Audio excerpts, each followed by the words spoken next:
Hello, everyone. This is the 22nd and 24th President of the United States, Bertrand Russell here, to tell you that this program is brought to you by Fear and Loathing. Don't live life without it. Hey, listen to me. You can follow Ryan O'Connor at Wrangleshank on Instagram, on TikTok, and on Twitter. And if you like his work on the Bonehead comic, you can watch his Bonehead cartoon. The link to all these things and more can be found in the description.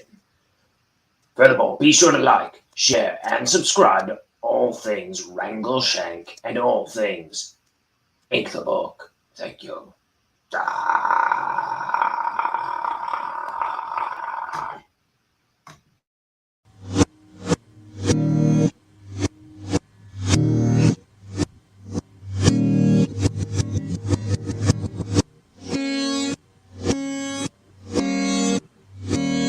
It's time for Ink the Book Show with your host, Ryan O'Connor. And now, let's ink the book.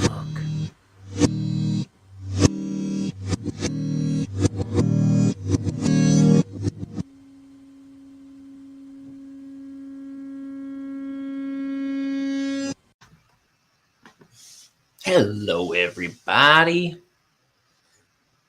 It's my art people, my people who watch me make art. Look at this.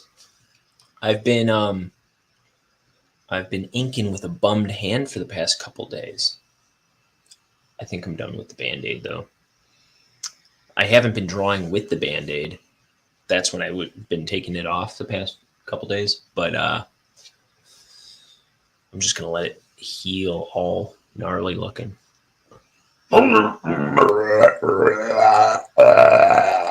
Okay, so I have to finish yesterday's page and I have to do today's page. That's the plan. Can I do it? Can I pull it off in the time I have? We'll find out. It's my niece's birthday today, which is funny because I had another niece just born yesterday to a different brother. So this niece, we celebrated her birthday a couple days ago. Anyway, what else? Yeah, let's get to drawing. Ooh la la. If this page looks familiar, you must have seen yesterday's stream.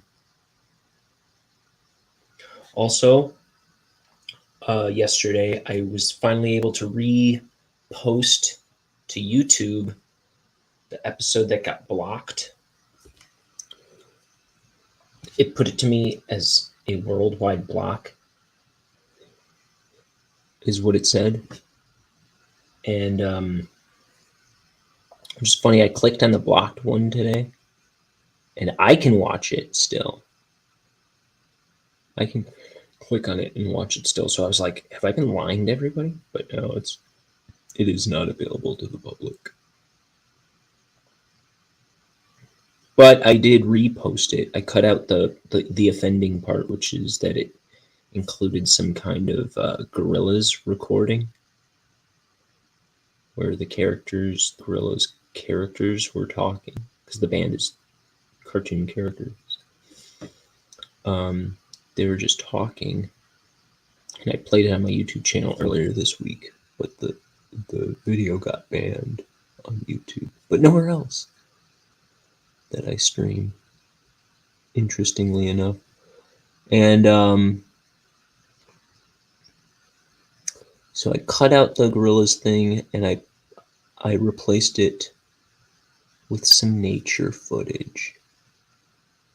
There's a little song accompanying it. So that stream is called Unlike the Troublesome Bunch, if anyone cares to go see what I put in its place. And I don't know. I'm always trying to encourage people to watch more videos on this channel, be it on Twitch or YouTube or even Facebook. Click more videos. Put them on in the background of your life. Set it and forget it. Or watch it. Maybe you'll learn something. I'm documenting the entire process of inking a 250-page comic here. Maybe you want to learn how to make a comic.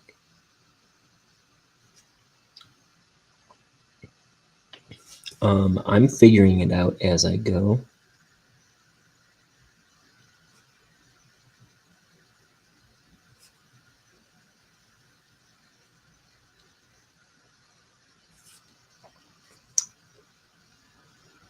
And somebody was kind of asking me what I plan to do with this comic once I'm done yesterday.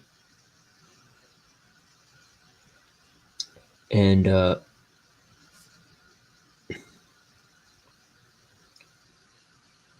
it's hard to explain to some people that, like, even if nothing happens with this, I'll know that I did it. But the intention is to get it pitched to pitch it to a publisher that will print it, and it'll get published and sold in comic book shops and stuff. That would be cool. I've got a couple publishers in mind that I want to pitch it to. If that doesn't turn out, I've been doing this for a year, inking this on stream, trying to see if there's any people interested in this project. And I've gotten some followers on YouTube. I've gotten some followers on Twitch. I'm trying to build an audience for it a little bit, at least, just in, like, as I'm making it, because then when it comes time to maybe do a crowdfunding thing, there will be this built-in audience, hopefully, is the idea.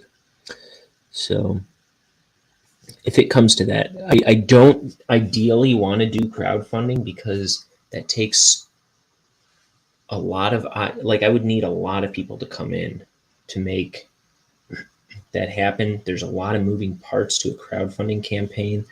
There's a lot of,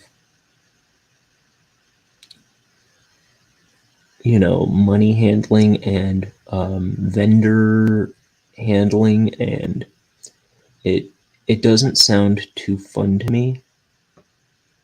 It sounds like a lot of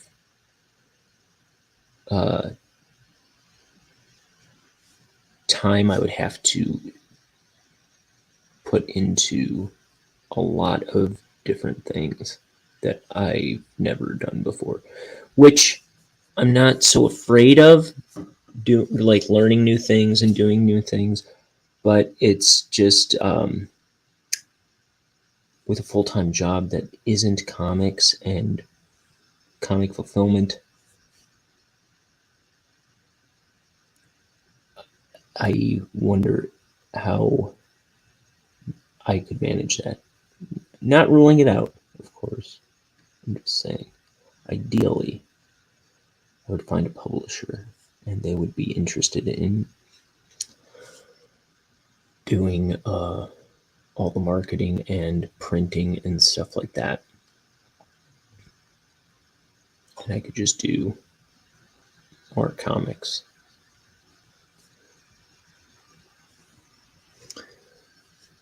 But if it comes to that, I'll do a crowdfunding campaign. If that needs to be how I print this book. If that's a bust, like I said, you need a lot of people to come in on a crowdfunding campaign for a print run. If I wanted to print 500 of these books, that's a lot of money.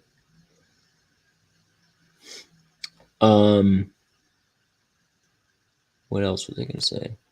So if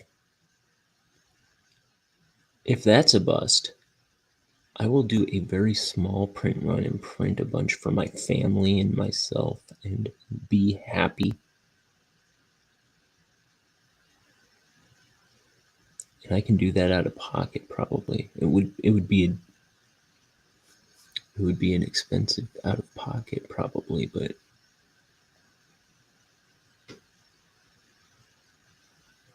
that's cool. I just want to make things.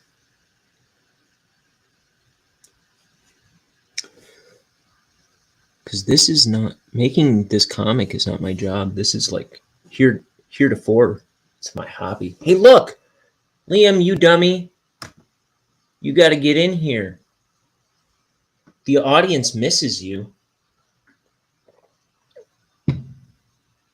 Jump on in.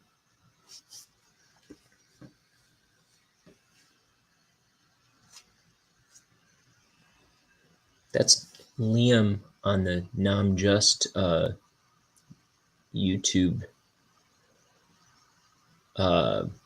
Namjust being this little podcast we do from time to time.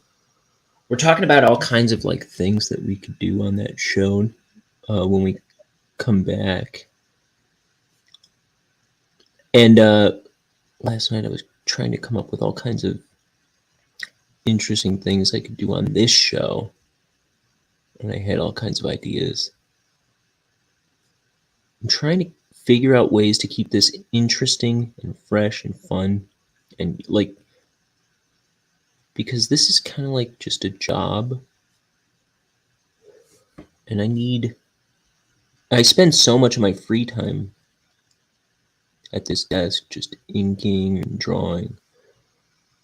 And I pump a lot more time into this show than what is on camera. And it kind of gets to be like all work and no play. Make Jack chop his whole family up, if you know what I mean. So,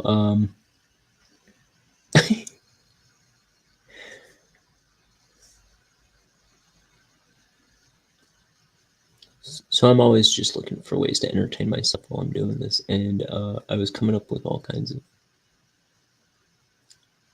funny ideas that I'm going to try and incorporate in the show soon. It's just finding time to get more stuff produced than what I post on social media and on this channel.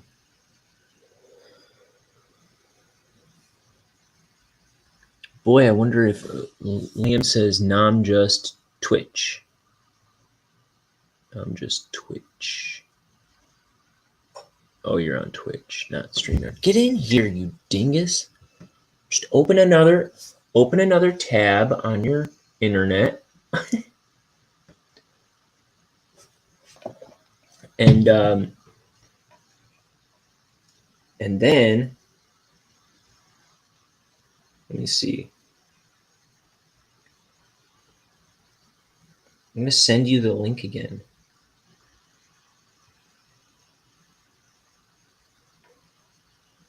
And then type this into your browser, or I'll murder you. Just kidding. I'm doing a lot of murder talk all of a sudden. But that's selling right now, right? All the single ladies are into the murder talk. Maybe that's how I find a wife.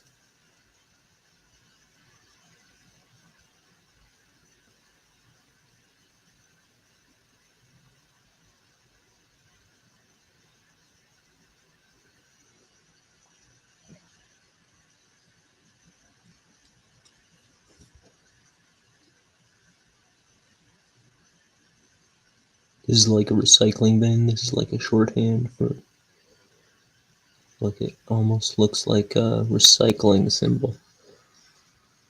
Oh, you can't see. It's like so tiny, teensy tiny.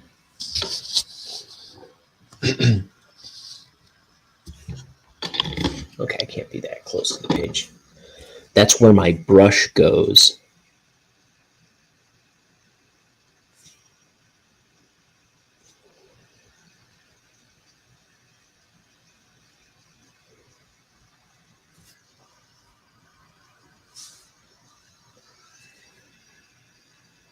Oh yeah, by the way, I just realized he's revealing something to me, Liam.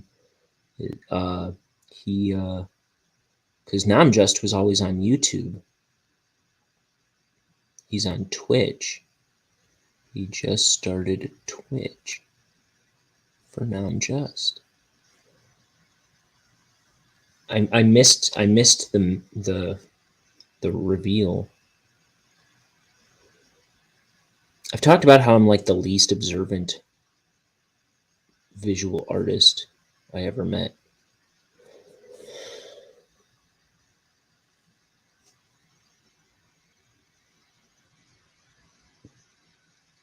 I don't know if that was a good move, because that jacks up that.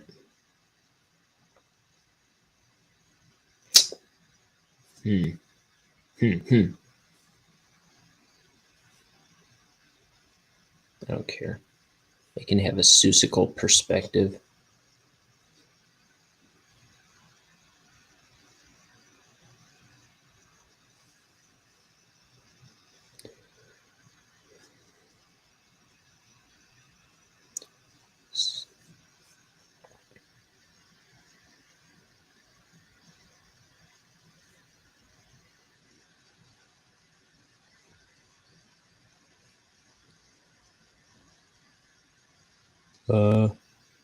I have this gigantic shovel on the wall here, and it can't be that big. It probably shouldn't even be that high up. So, what is it that I'm going to do?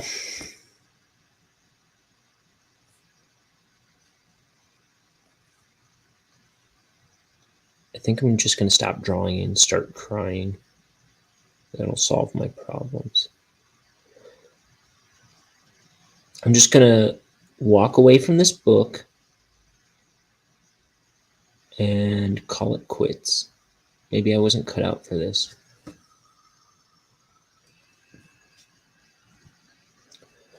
So I was telling Liam, you know, if we start doing it to Twitch, that means we can't edit Namjust and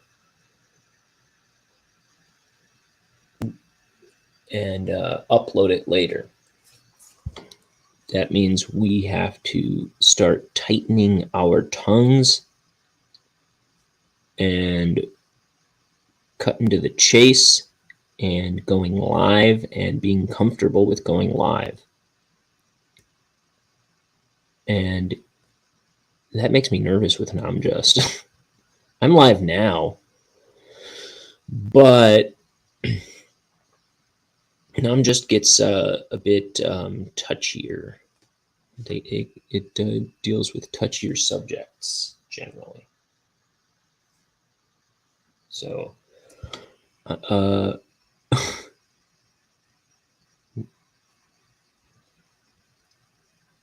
a little edgier. And I don't know.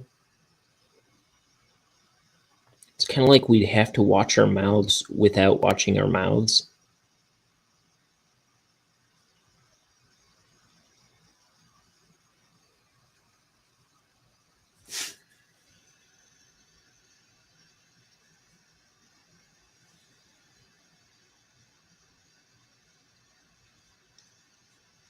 And also, you know, sometimes we've started a show, the Namjust thing, and it goes way off the rails. And then we just scrap it and start a new one the next night or something. But I will say we were talking about doing all this event stuff. I don't know. I don't want to give too much away. But we were trying to come up with cool ideas for Namjust.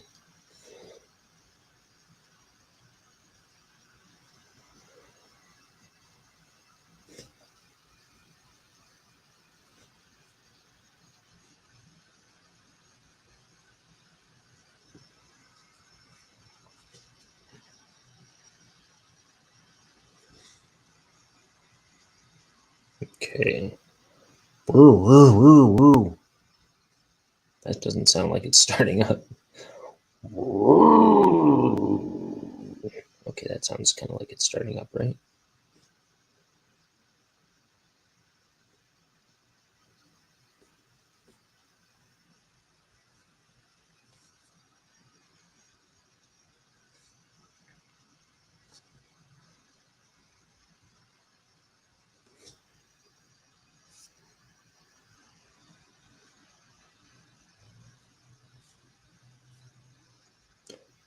So I washed my brush last night. I'm having an easier time keeping the bristles together and drawing the lines I intend to draw.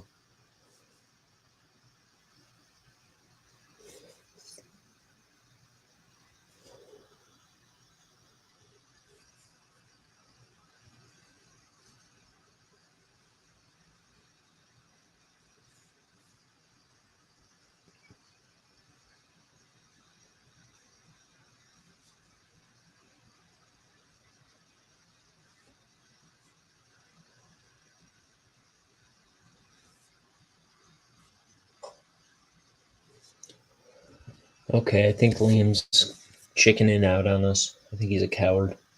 I think he's a craven little coward. Won't come on my show. Bad friend. Bad brother.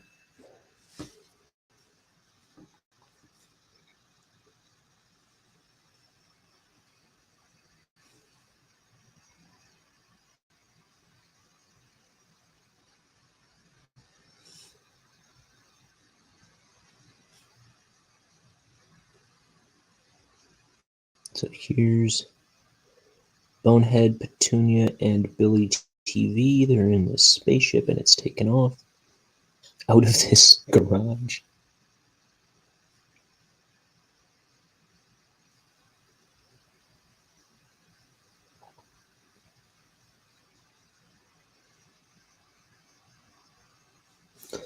So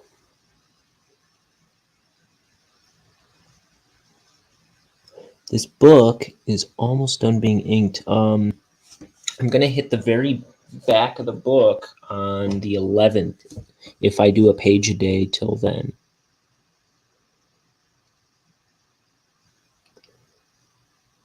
And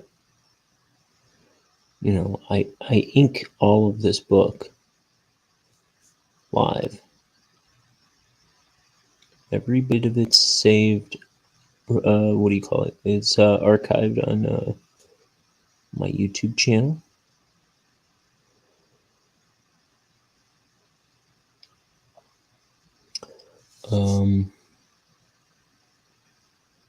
If you want to see the humble beginnings of me inking this book, where I barely know what I'm doing when it comes to live streaming or inking a book, because this is my first graphic novel.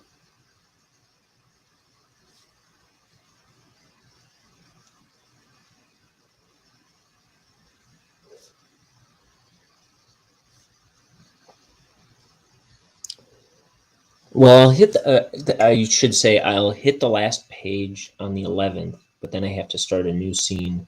I mean, I'm reworking a scene right now that I'll start inking about then.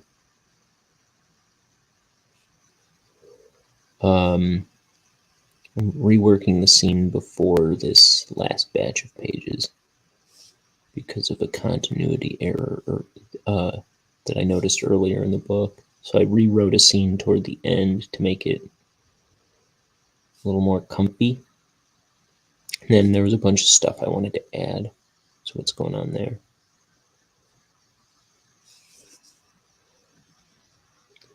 So I'm thinking August or early September I will be done inking the book.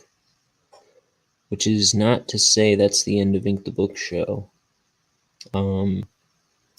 Ink the Book Show will probably be dedicated to sketchbook drawings and maybe coloring tutorials as I'm figuring that out, or other processes in making this book. We'll see. I didn't ink her other eye.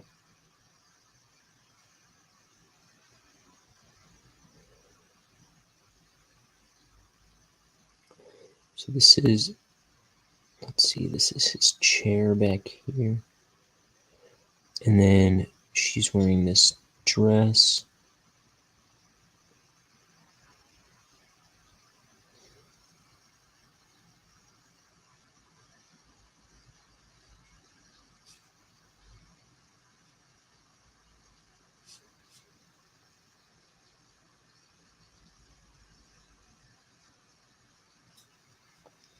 So I was saying earlier, like how basically if I can't if I can't get a publisher to pick this book up, which I don't see why I wouldn't when I'm done with it. See, and that's the thing. I'm just doing it. I'm making the book, and then that's my best chance of impressing somebody, as I figure. I'll have a completed, fully colored book to show to publishers, and if they want me to edit stuff, that's fine. I don't care. The thing is, I want to make a book first. I don't care about being published so much, because it's for me. This is my trip. This is my own personal, you know, it's my own personal talent show. I'm just trying to prove that I can do it. But I also want to hold a book in my hands. You know what I mean?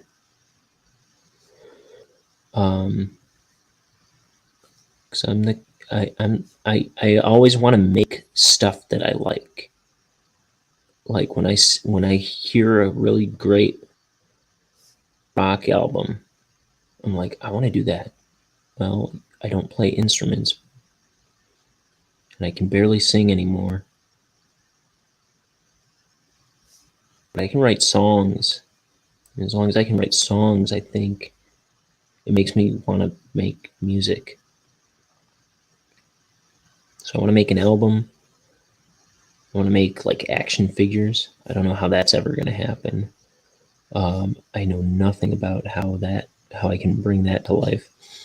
I want to make, like, making a board game would be cool. I know nothing about that.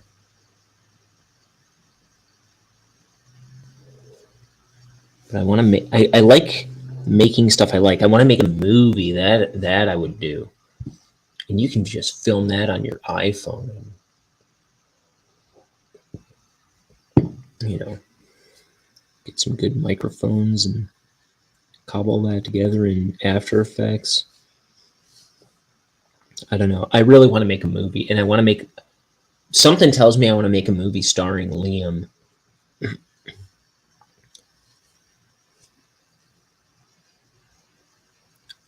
I would love to make a really insane movie.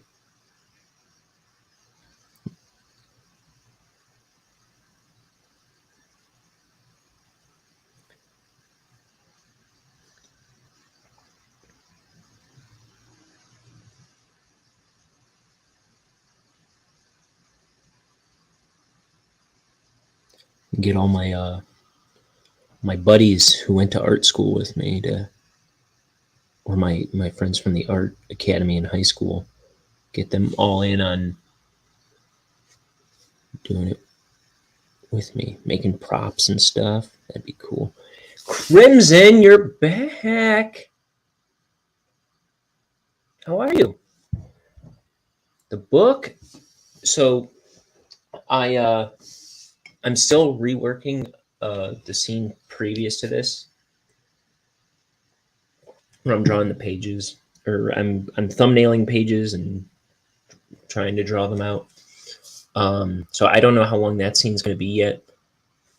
So I grabbed the next batch of pages, and it was the last batch of pages.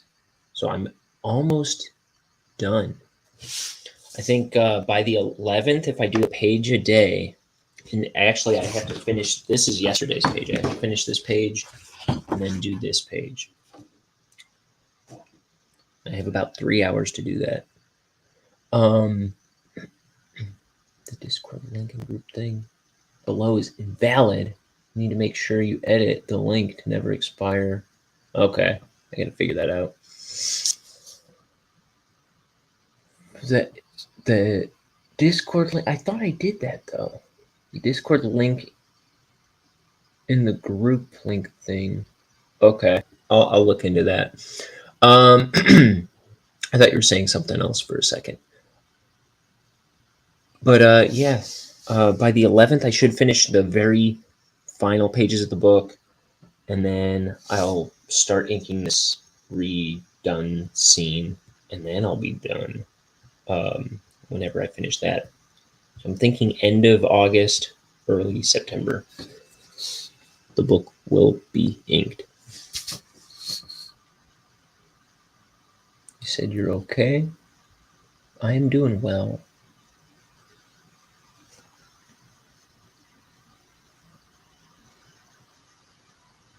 I thought I did that a long time ago. Anyway, what comes after you finish this? Hopefully I'll have a solution for scanning these pages in, a reliable solution for scanning these pages in, because I can go to the library, but there's something kind of funky about how it scans the pages. I'm trying to find a scanner, an 11x17 scanner that does not cost $1 million and isn't a scam, and I don't have to drive across the country to pick up and stuff like that. But otherwise, I think the latest solution I thought of was I can go to the art department at the community college and scan them in. I'm pretty certain. So I'll probably be, I'm probably just going to continue doing tutorials on what I'm doing with this book, like colors and stuff as I start that. I'll kind of like,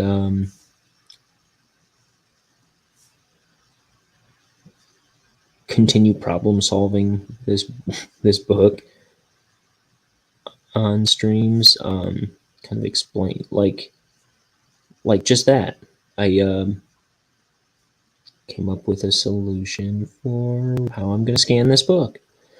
I think that should work. Art department at community college, even if I have to enroll in a class,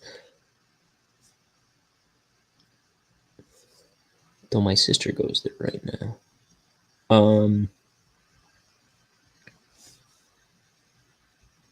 What was I going to say? And otherwise, I'll probably be I'll continue drawing on here, maybe doing sketchbook stuff and maybe some animations. We'll see. I've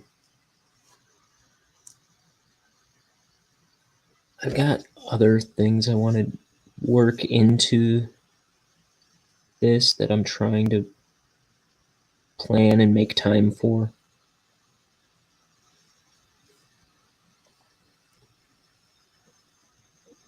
But I'll still be here.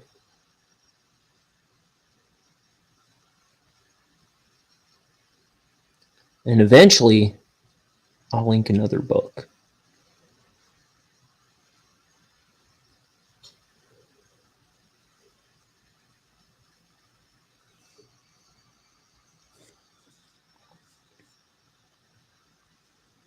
I might even be like showing off like me planning parts of the next book, stuff like that.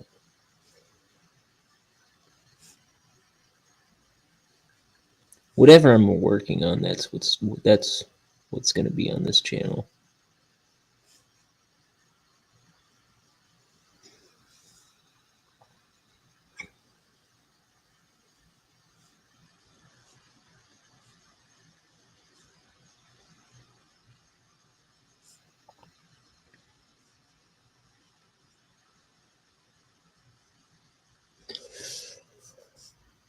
Let me see something.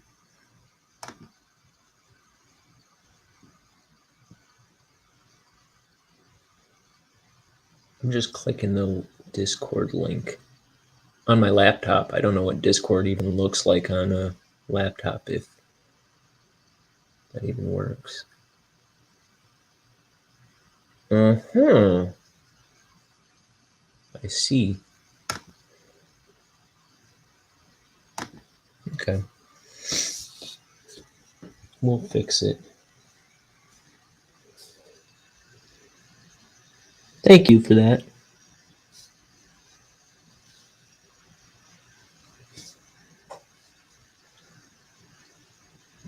So that's his chair. Here's... I think this should all be black behind him to match that.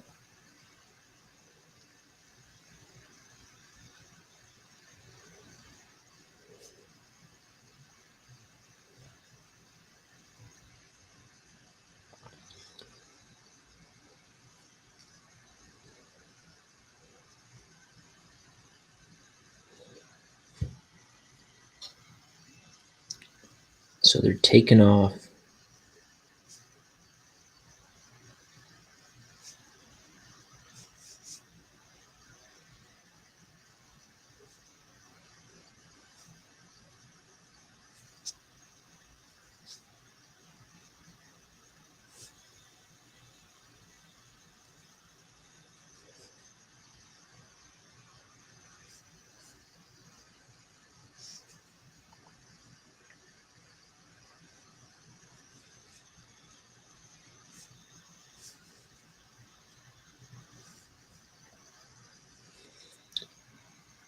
Let's see.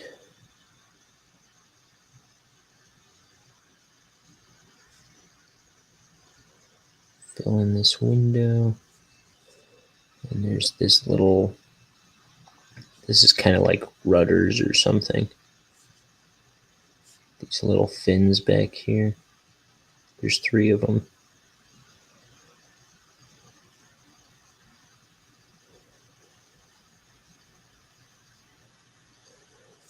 All together.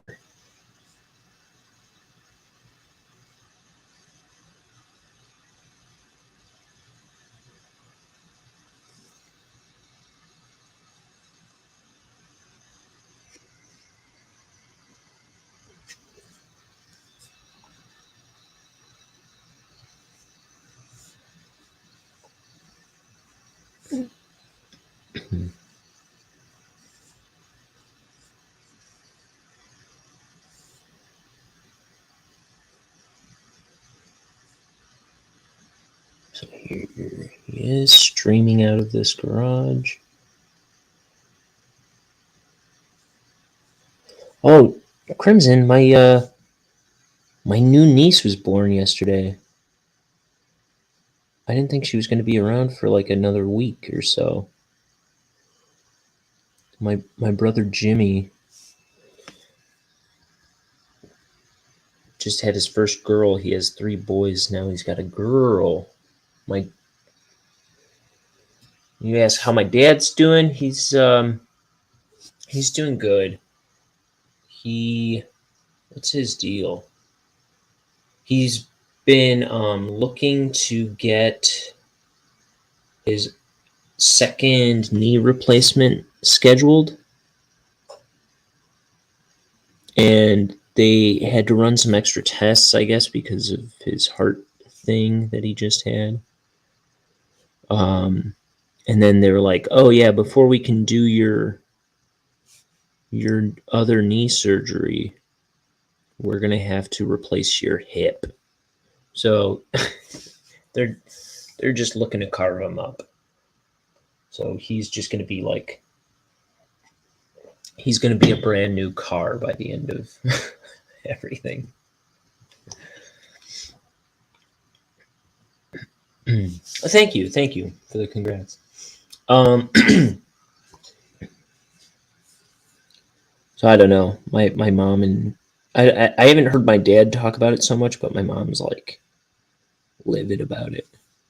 She's like, "Oh, you couldn't tell that before you did the first knee? Like either you know it or you're making it up," is kind of her. Or either you knew that or you're making it up. It's kind of her attitude about the whole thing.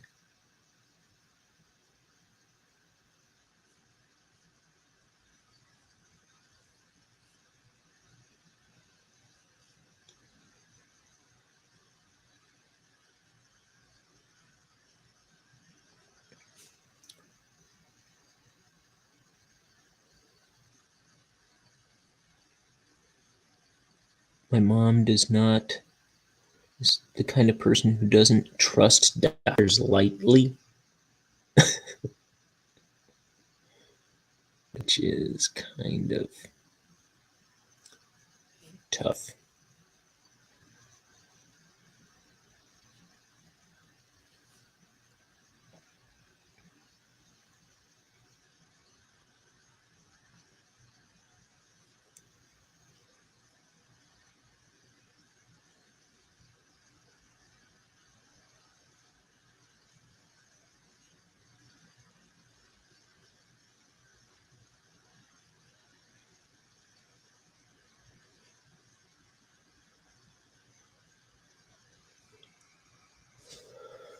What else is going on? It's my other niece's birthday today.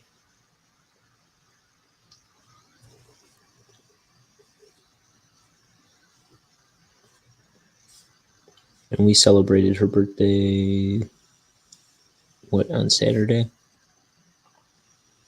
Correct.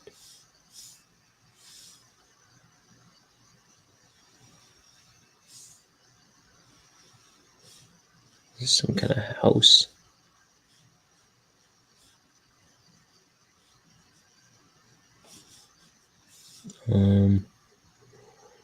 So this is like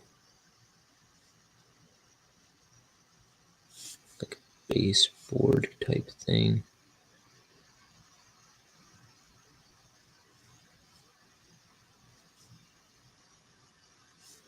And then this is the garage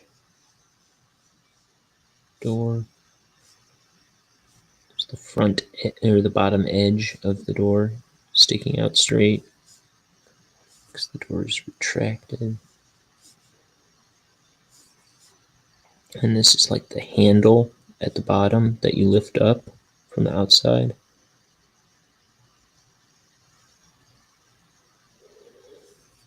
And then this is like the panel-y design on the garage door. It's got this like, what is it, bevel design. And then there's also going to be a shadow from the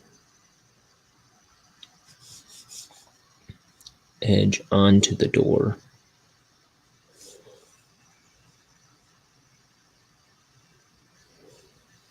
Because it's got the ceiling of the garage looking down on it.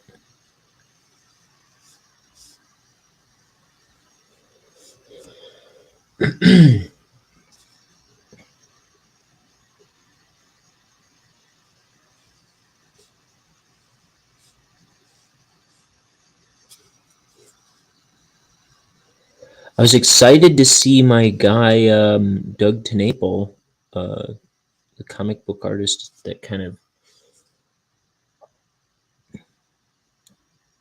got me taking art way more seriously. He's my hero in a lot of ways. And he finally started doing art streams again yesterday or today. on Facebook. He had a YouTube channel that he inked a lot of books on. Actually, I first saw him doing it on Facebook with this book that he has not even released yet. Then he turned to YouTube and inked, I want to say 4 books on YouTube. And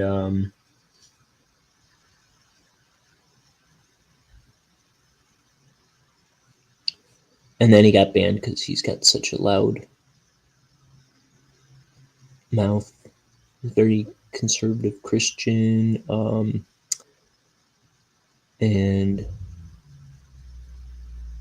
I don't know. He tried restarting his channel several times, different ways, and he got like 7 channels banned within a few months after having that YouTube channel for like, really, I think he had it for like 12 years or something, maybe 20 years. I don't know.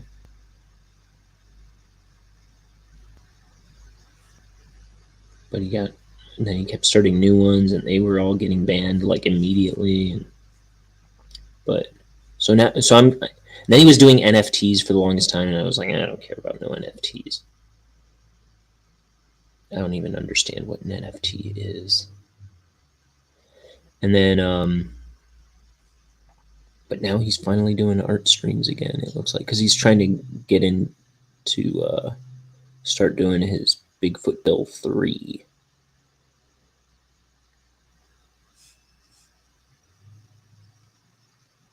Which I am excited about.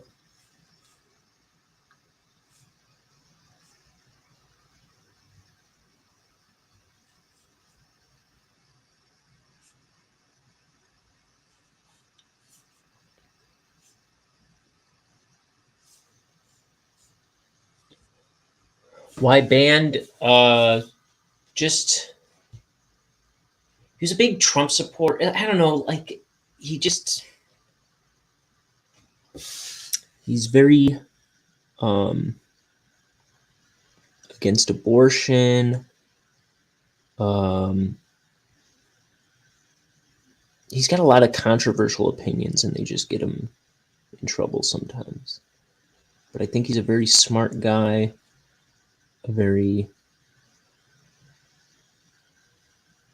He's a very good man generally, I would say. I admire him a lot, and his mouth just gets him into trouble sometimes. He's just very outspoken and kind of I don't know. It just got him in trouble on YouTube. I think a lot of people who don't like his political stuff kind of gunned him down.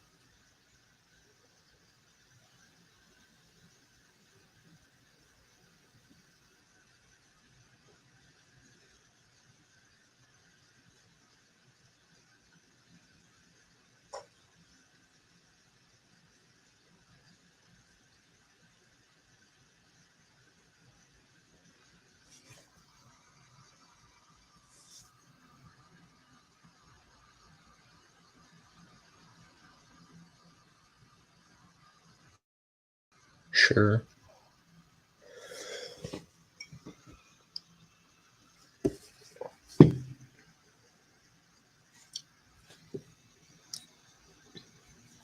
It's touchy. I mean, it's such a touchy topic.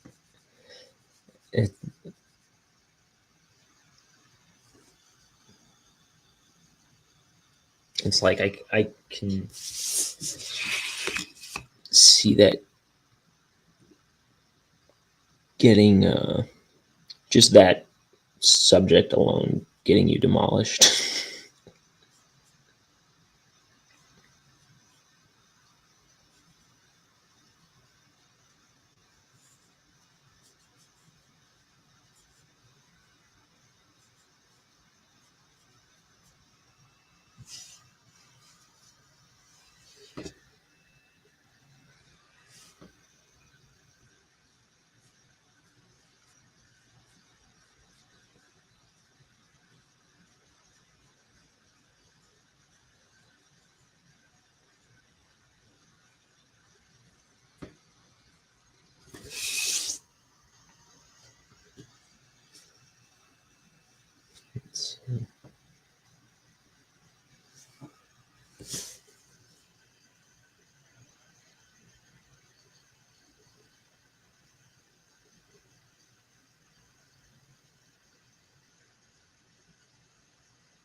That's the thing that bugs me is like you can't even like exchange ideas without people throwing a total hissy fit and like burning the stage down. Like everyone should at least be entitled to their microphone, you know what I mean? And no one seems to have any rights when it comes to their own body. Seems every man and his dog has a right and opinion where they really shouldn't. It's gotten so bad. Makes me not want to bother talking anywhere and to anyone lately. It's strange times.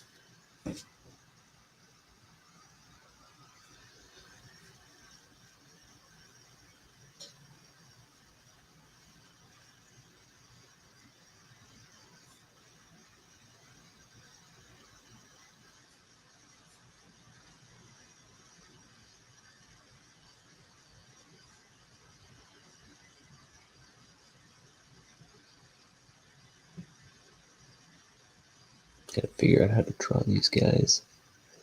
Really super tiny.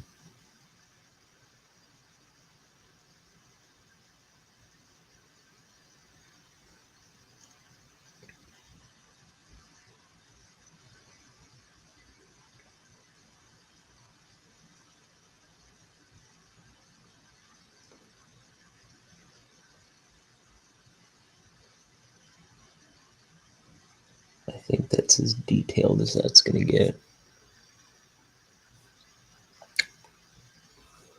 Not that you can see that.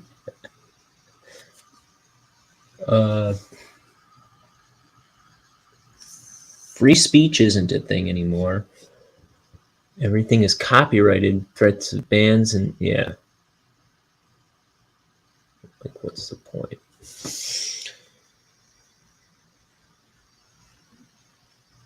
Yeah, like, I don't know. Yeah, that's the thing. It's like, you can't. I gotta watch what I say and do, like, I'm not a very controversial, troublesome. I'm not a very troublesome person generally by nature, but I find myself having to be very well. I don't really have this problem too much yet so far, but I do have to watch myself a little carefully sometimes because apparently if I sing, my videos get muted on YouTube, which seems, or not YouTube, but Facebook, which seems so ridiculous to me. I can't sing a song or hum a song. And then I got a video banned for, granted it was a recording a band made, but it was just them talking. I didn't think it was out. Like me and the guy that brought it up both thought it wouldn't be an issue on YouTube. And I guess it was. And furthermore, the most confounding thing yet, for some reason, on my t-shirt shop, I have two designs with this specific picture of Bonehead on it. One with a logo. Or here. So there's one.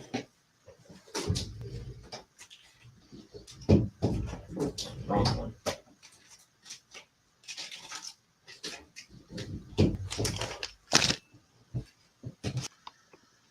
There's a design of this drawing, and then that says Bonehead above it.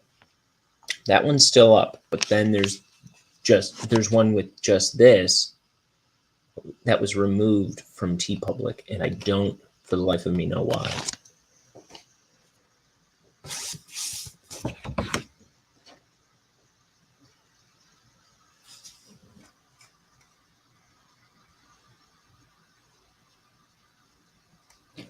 I've not felt like streaming lately because I'm usually very open about what I talk about, but lately it's just like I don't want to talk to anyone. And nothing much happens to talk about. When it does happen, it's either morbid and miserable or stuff I can't talk about. I'm sorry.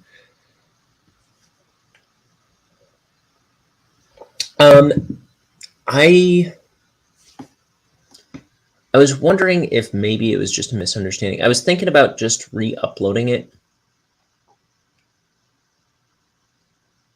Or maybe re-uploading it and putting the logo on the back or something. Because I can do that.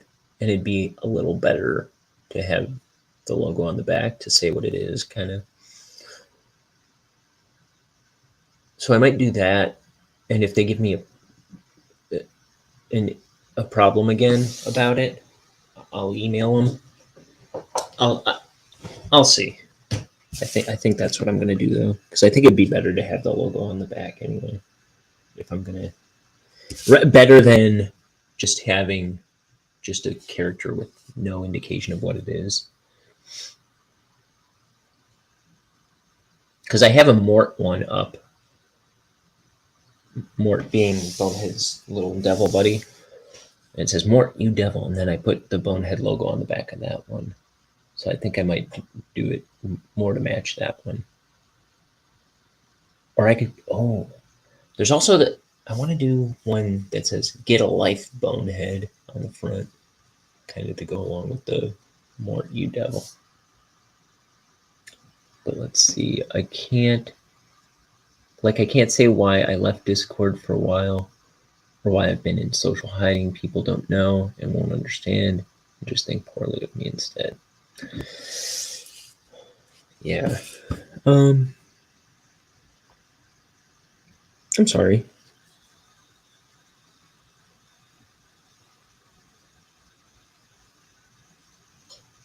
Like, why you left recently? Because I feel like you've been gone a while. I'm not sure how long, but maybe you thought you doubled up by mistake, or you had too many. See, I don't know. Maybe. Yeah, about a month you were gone. I'm used to people thinking badly of me.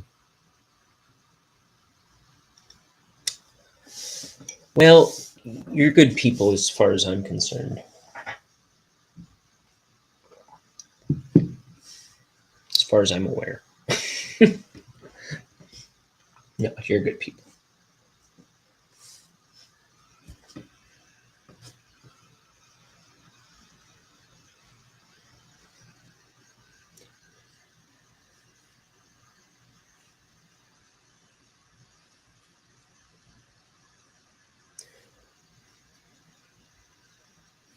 And it's so much easier to like just tear people down and write people off and call people bad and point fingers and stuff like that. It's so much easier to do it with the veil of the internet between you, you know? It's kind of cowardly, wimpy, and it's not even, like, I suspect most disagreements on the internet, most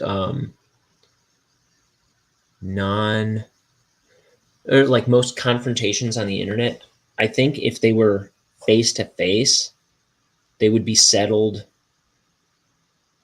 as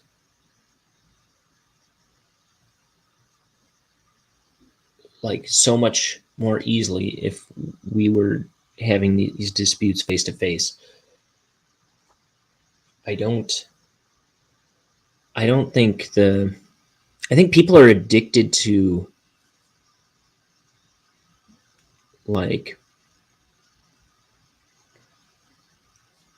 thinking they're right and stuff. I don't know, but I think it's the anonymity provided by the internet kind of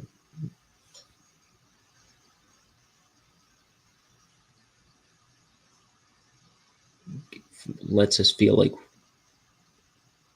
we're free to be jerks a little easier. I don't think it's a desire we realize we have, but I think it's kind of in our nature to want to get away with being a jerk. I think is what I'm trying to say.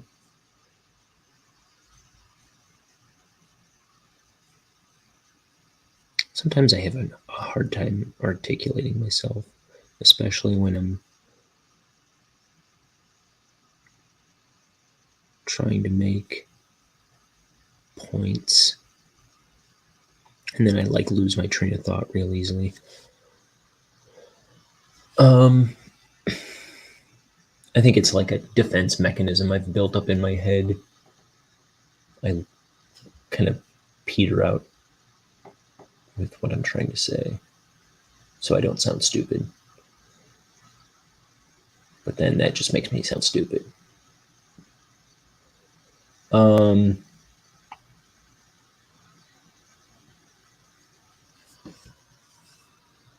Yeah, just contact them and ask. You said you think you're a good person.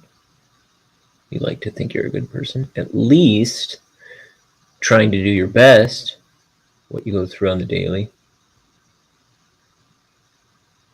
I'm just tired of constantly being judged or suffering something I have no control over and can't fix, or I have no fix for.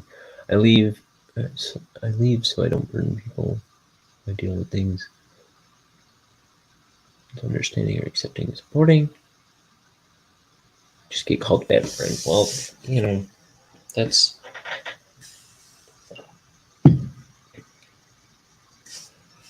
it's like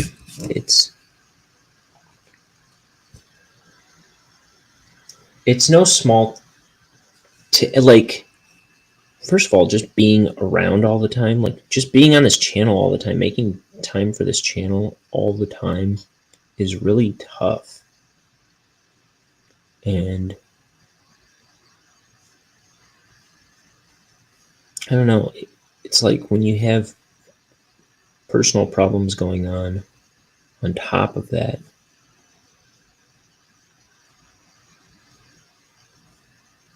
it's like at some point, when do you got to look after yourself.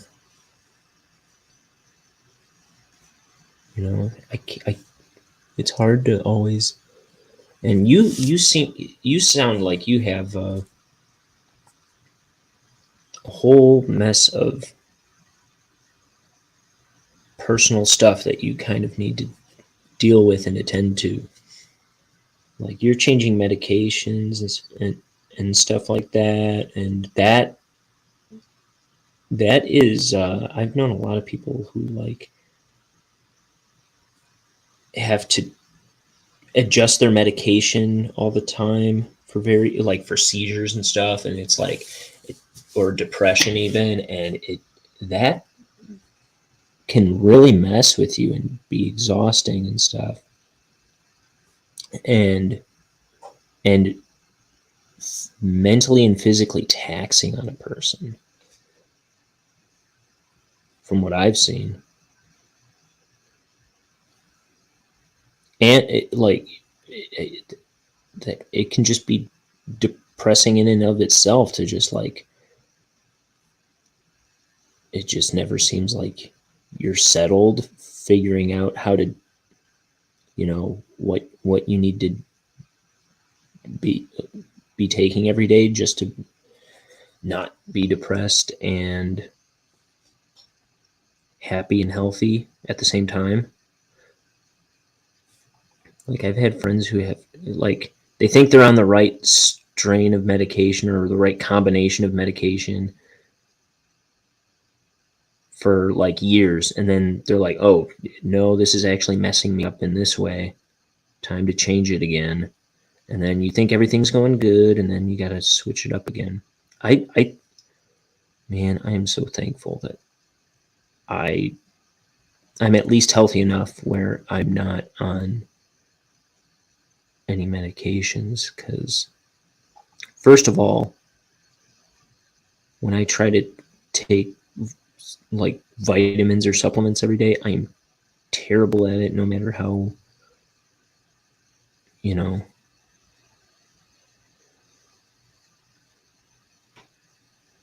But like if it was something I had to take every day,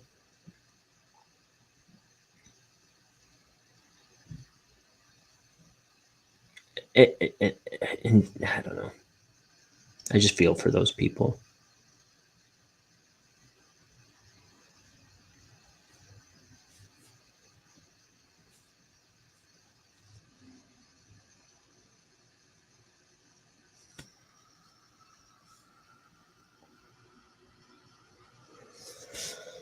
Okay.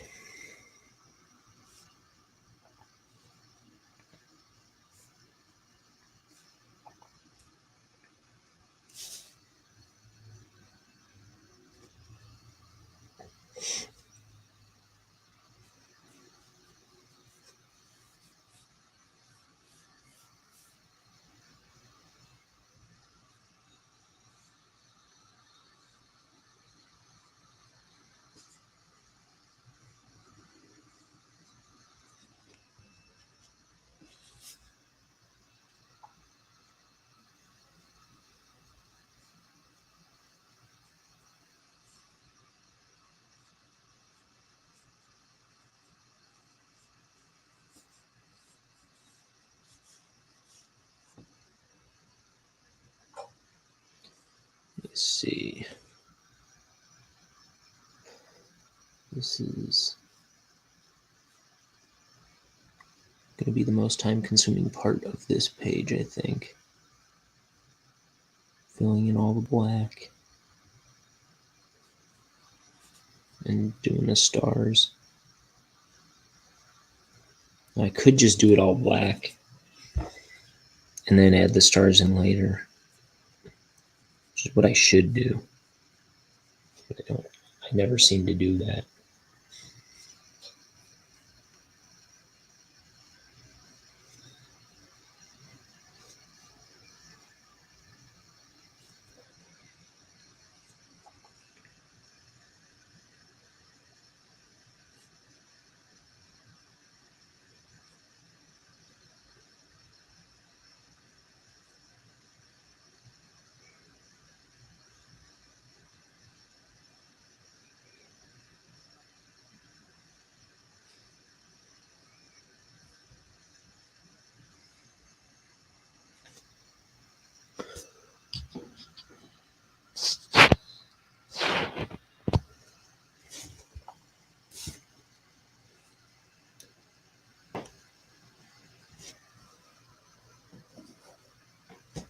Let me see something.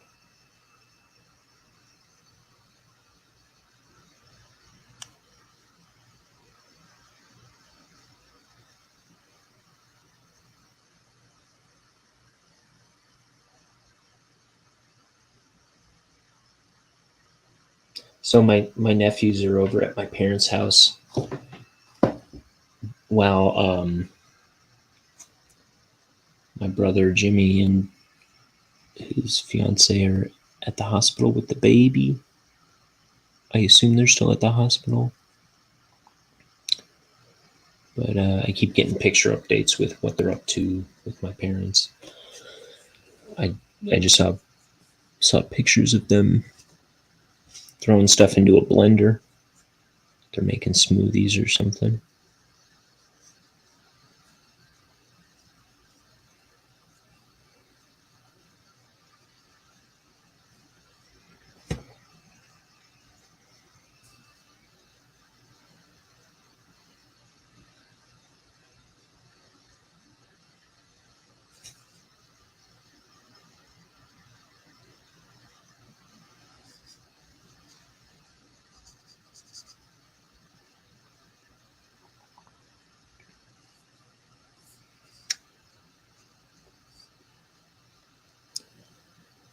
Here is the night sky. think I'm just gonna do these like specialty stars, if that makes sense. These like non just circles, and then I'm just gonna plow through all those regular basic stars. Just go black over them, and I'll just dot them in with the white later.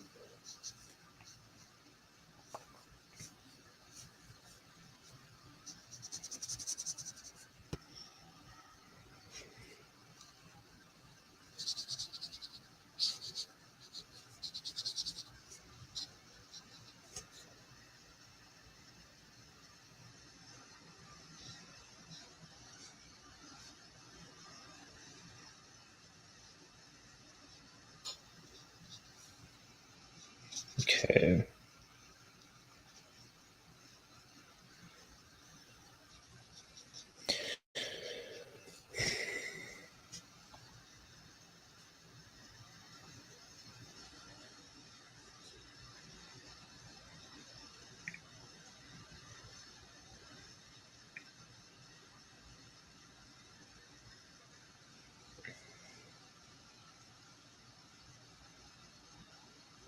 Here we go. Text Liam again.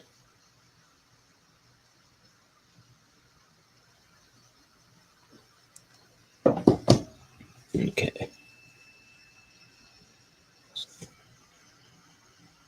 I'm trying to bully Liam into coming on here.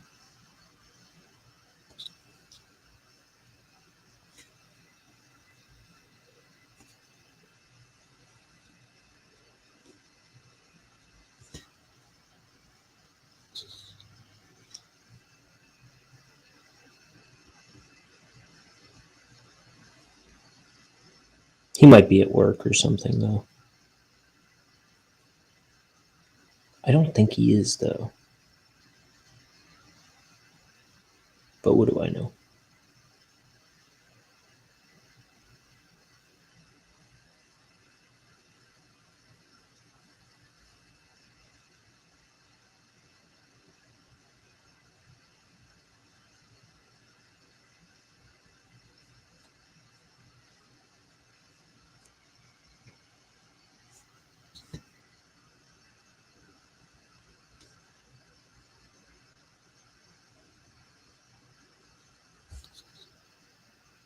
Five-pointed star.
What else is going on?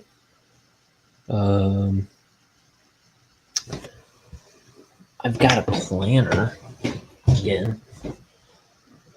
That's helping me kind of like organize my thoughts a little bit. So when I'm like, wait, what do I need to do tomorrow? I can actually like look at what I wrote down and forget stuff less.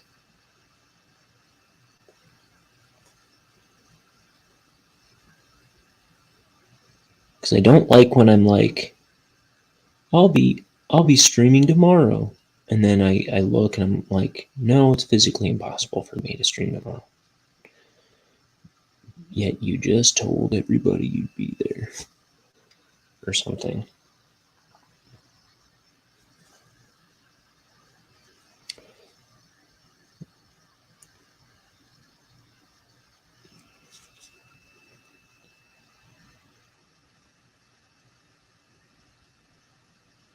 Or if I tell my boss I can work on my day off or something.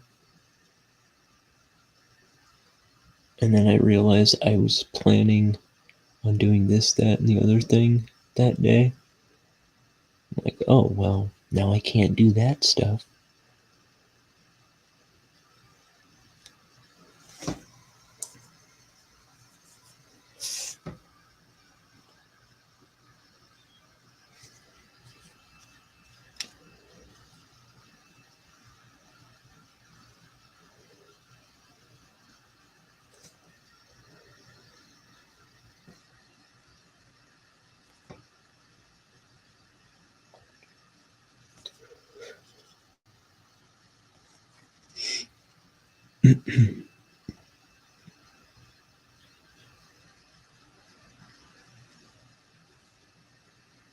Although, look at this. I'm still inking yesterday's page.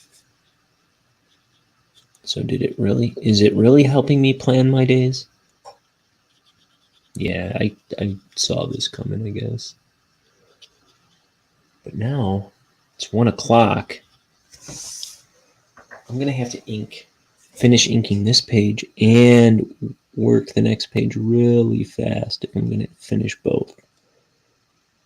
So I might be spilling over into tomorrow for finishing today's page as well.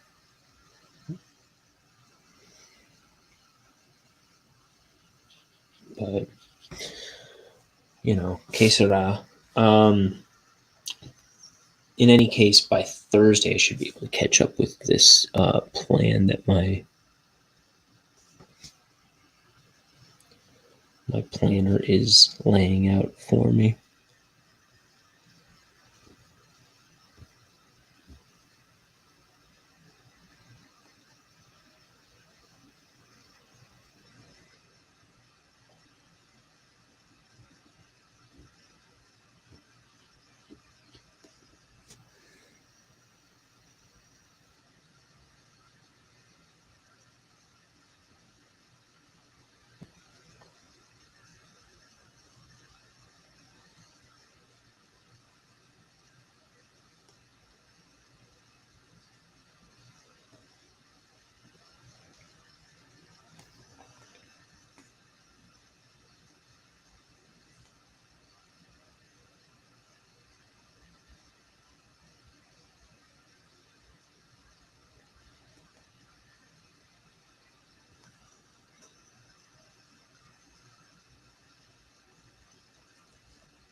Let's see.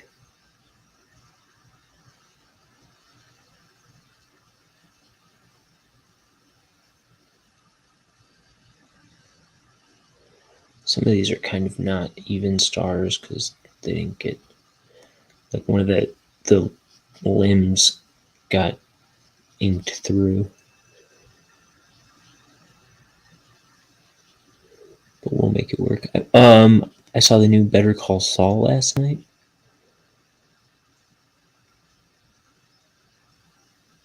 I think it's getting exciting. I was like, where is this going? Where is this going? And I think I kind of get the idea now.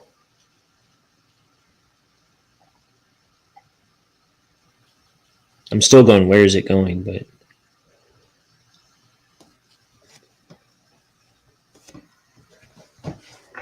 I was a little a little lost last episode as to where they were taking the show. And there's only 2 left.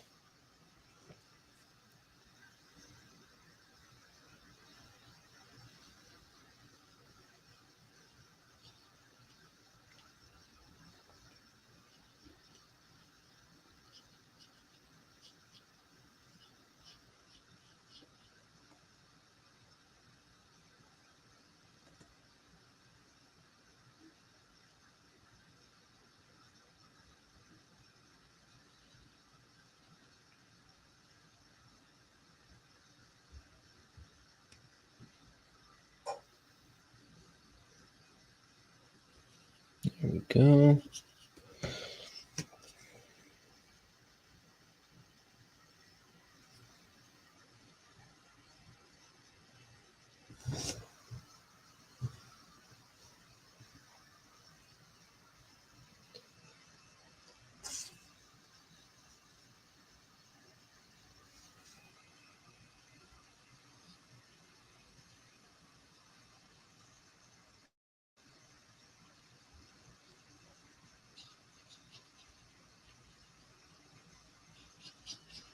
Mamma mia.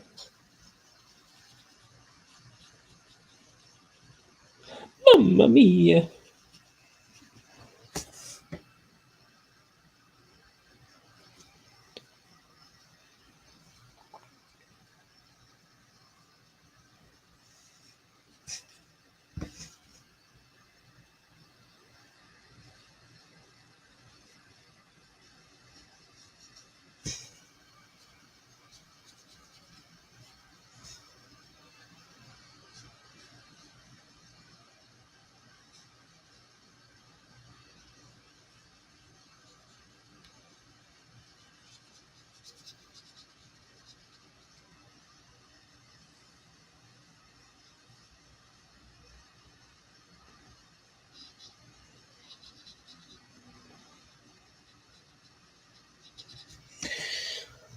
Oh, mama.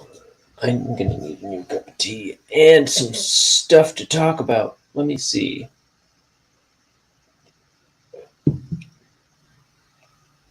Let's see. What's exciting? What's exciting? What's exciting?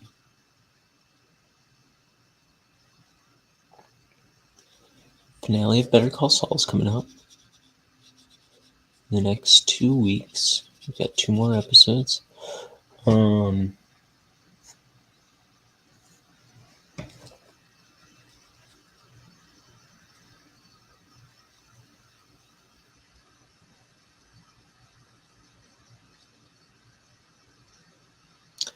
If you care for Rick and Morty and remember the Vindicators episode, I guess there's a well, I know there is. There's a series of shorts up on YouTube that make up Vindicators 2. They made a little sequel, like prequel episode about the Vindicators characters. I watched a couple of them. I haven't seen the whole thing yet. I think it's like 12 little shorts or 10 little shorts.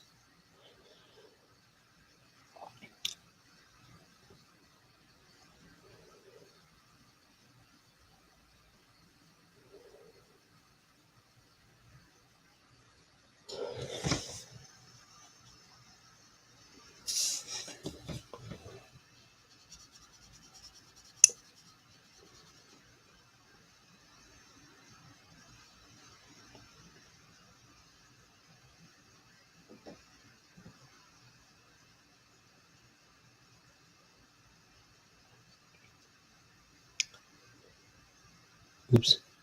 I think I just filled in some flame that I didn't want to be filled in.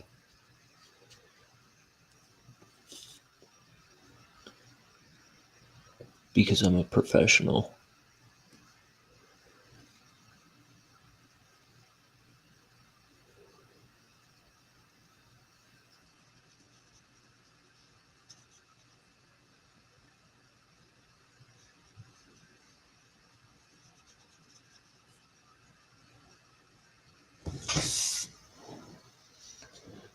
Oh.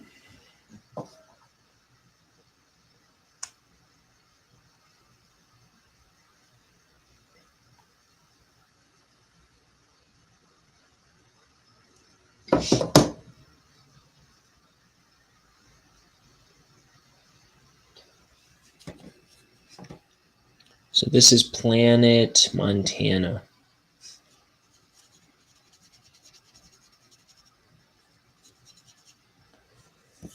Our story returns to Planet Montana.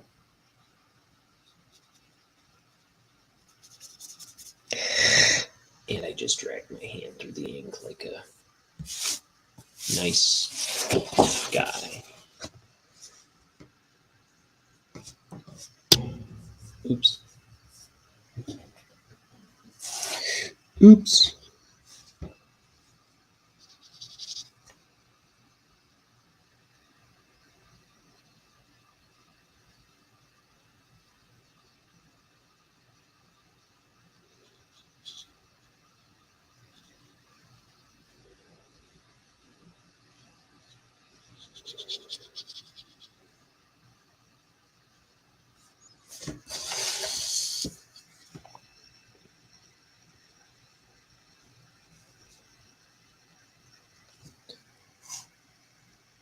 My brush is getting a little hard to manage at an hour and a half in.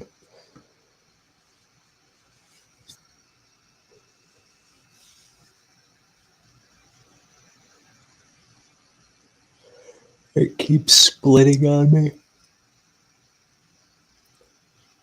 Which is kind of what it was doing yesterday, because I mean, it was doing it right out the gate yesterday, because I hadn't washed it. I did wash it. Usually, the better I wash it, it seems like the longer it lasts well for me.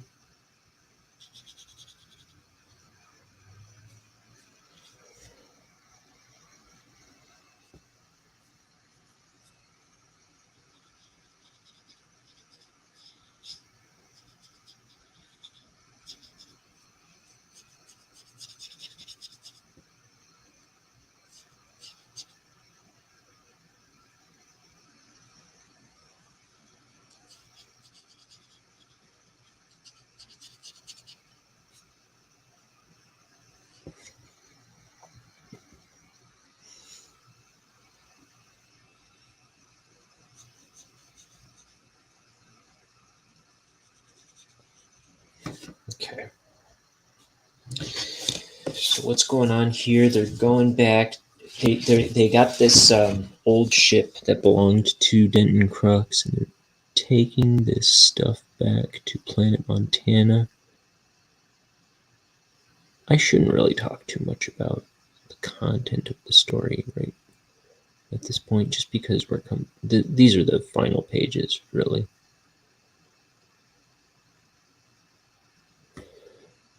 It's page 206.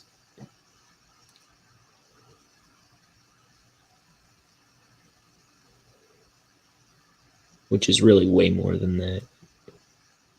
It's way beyond 206. In actuality.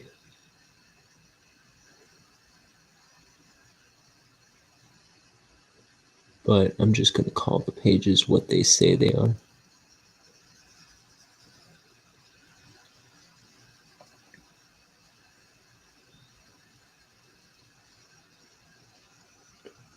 "106, if you insist."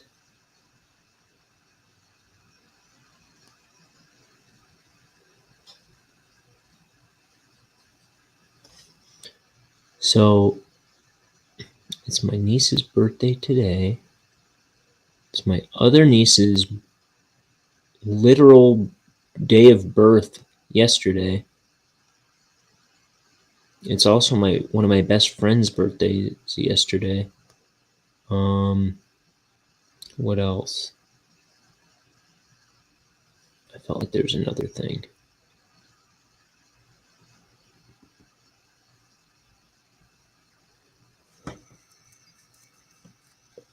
Liam's birthday is on the 7th. Liam used to come on this show all the time. Now he just blows me off. He was in the chat, though, at the start of the show.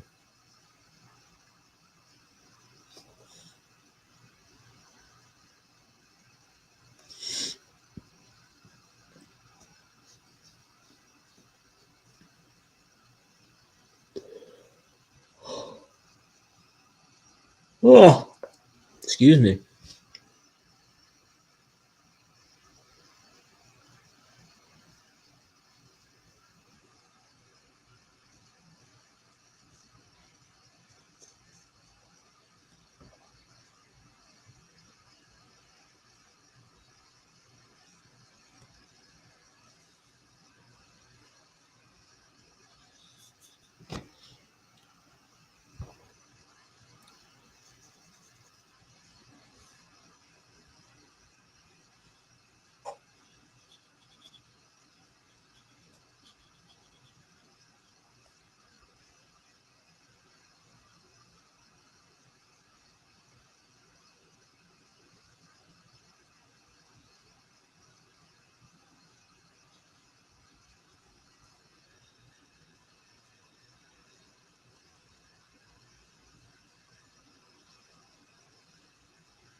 Okay.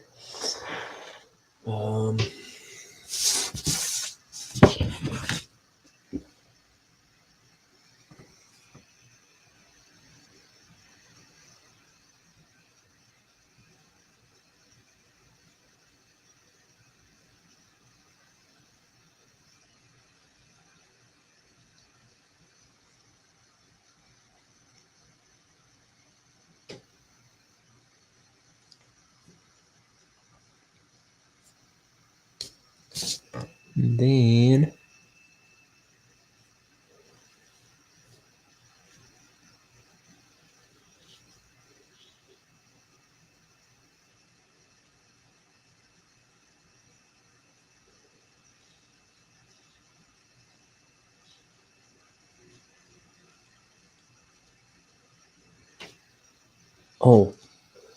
yesterday one of my friends was telling me that one of my friends at my job, she was telling me, "Oh, I might have to. Our boss might not be happy, but I might have to leave because my dad had surgery this morning. He had an accident and he had to have surgery this morning, so I might have to leave if my sister shows up." I was like, "Oh, okay." And then I was like, what did later on in the day I was like, what did you say happened to your dad? I don't know why I thought this, but I was like, what, he had shoulder surgery? And she's like, no, no, no. He had his eye removed. I was like, what? What? She's like, yeah, he borrowed somebody's saw, and when he went to use it, it like broke apart and flung off and got him in the eye or something. And he had to have his eye removed. I was like, holy crap, bury the lead.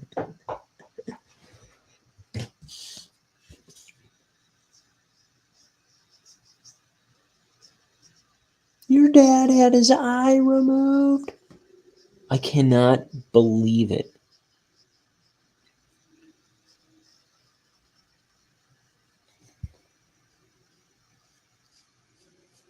That poor guy.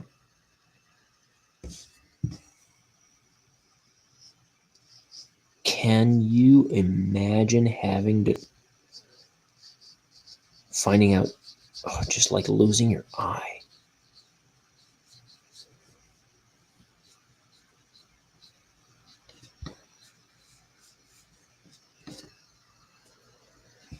Good Lord.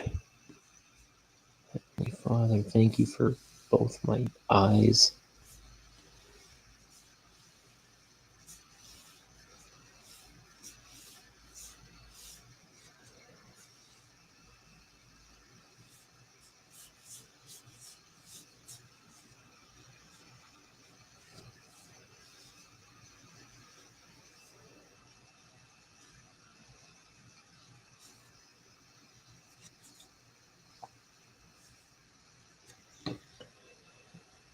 And you, man, you gotta think, you just do not know what tomorrow will bring.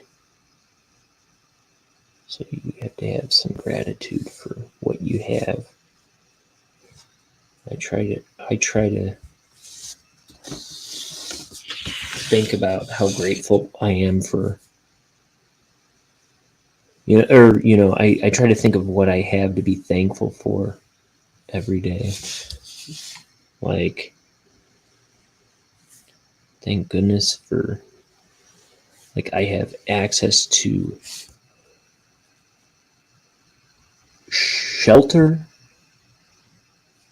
air conditioning, transportation, income, entertainment, all at my disposal. I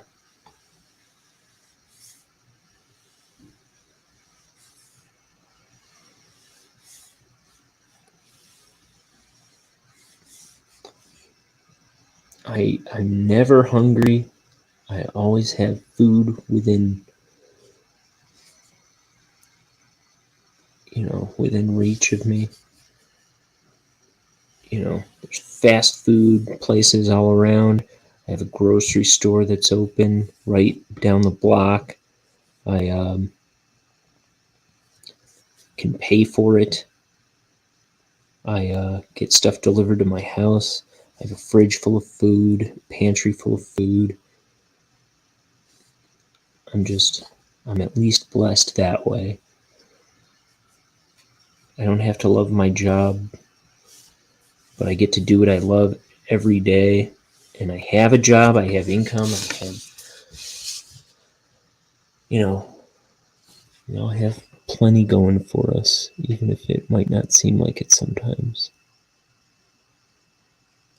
I have both my eyes, my hands work, I get to draw. My hearing works, I get to listen to beautiful music whenever I want, because it's all at my fingertips. Life is good, even when it's bad. That's what I tell myself.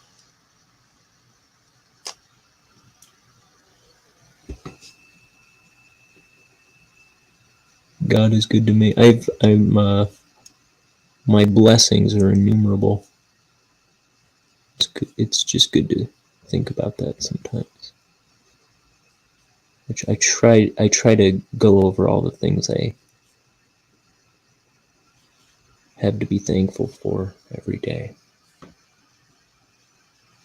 And it's things like that illustrate why. Because, man, if I lost my eyes tomorrow, if my eyes were plucked out tomorrow, what would I do? Holy crap. That would be just...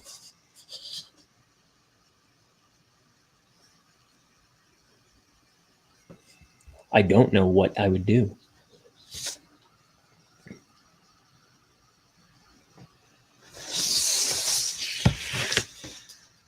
That would be devastating.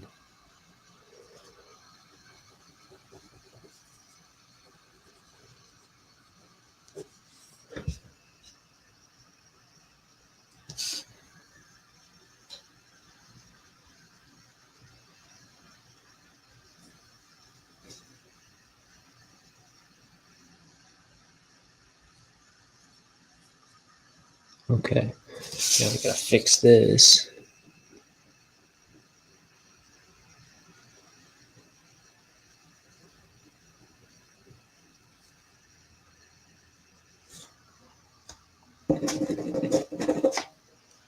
Get my Presto jumbo pen.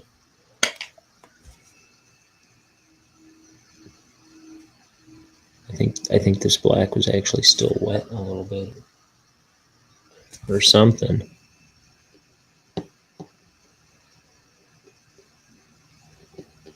Oops. I bit into the border there.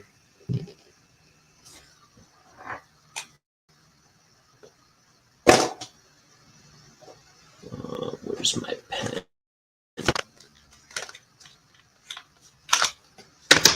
I'll wait for that to dry. In the meantime, I'll start the next page. Today's page.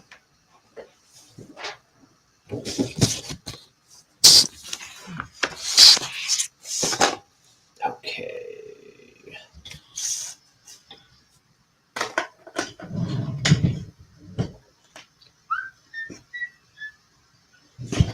See, it's 1:30. I have 2 hours, well, less than 2 hours to do this page. In fact, I'm going to set an alarm for 3 o'clock just so I know I won't get too in the zone.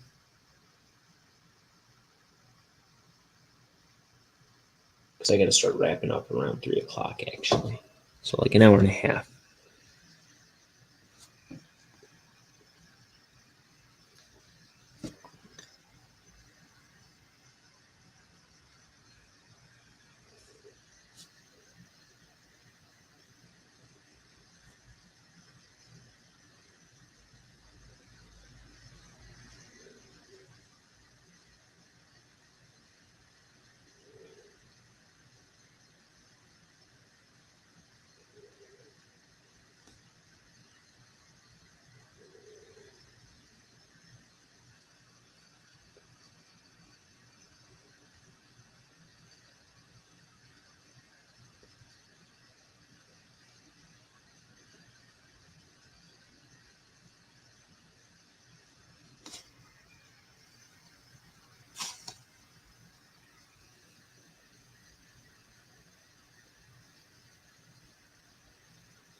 You know what I haven't done in a few days was make a reel or a TikTok or anything. I haven't been posting. But I guess it's been kind of a busy week.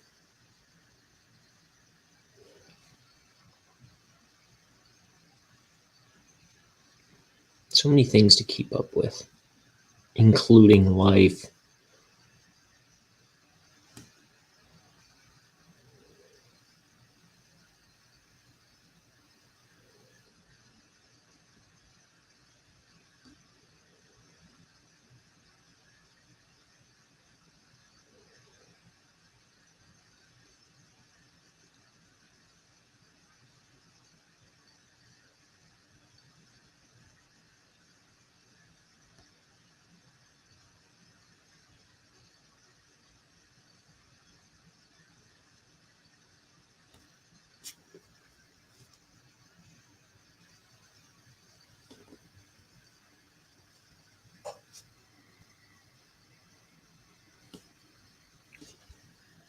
And Bonehead is down here.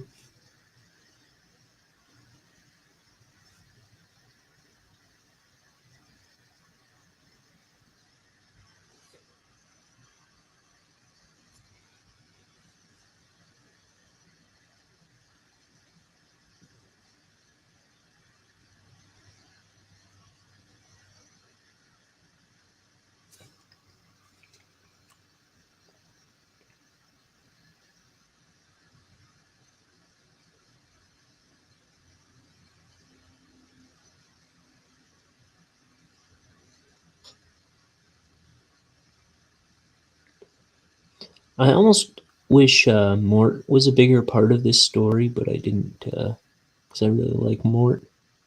He does have a few good scenes in this book, but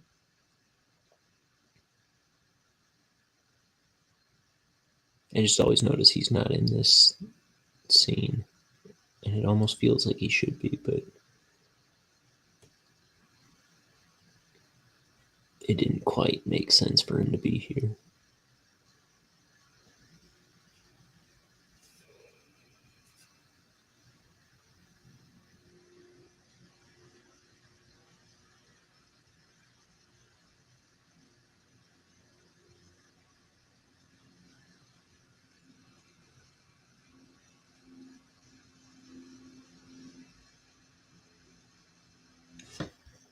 We've got Petunia.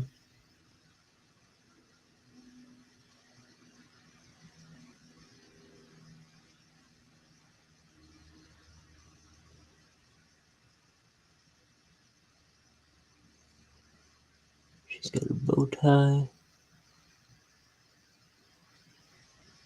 Not bow tie, just a bow.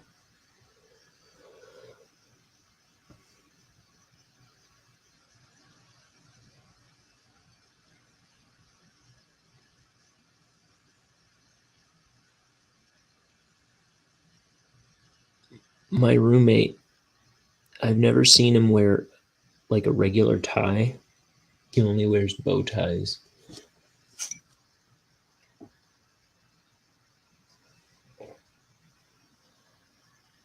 Oh, that's right. I was going to get myself a new cup of tea. Because this one's just about spent. So I'm going to hit the button and heat up a new cup.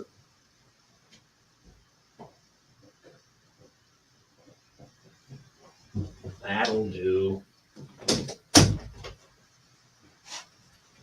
So that should be ready for me shortly. Okay.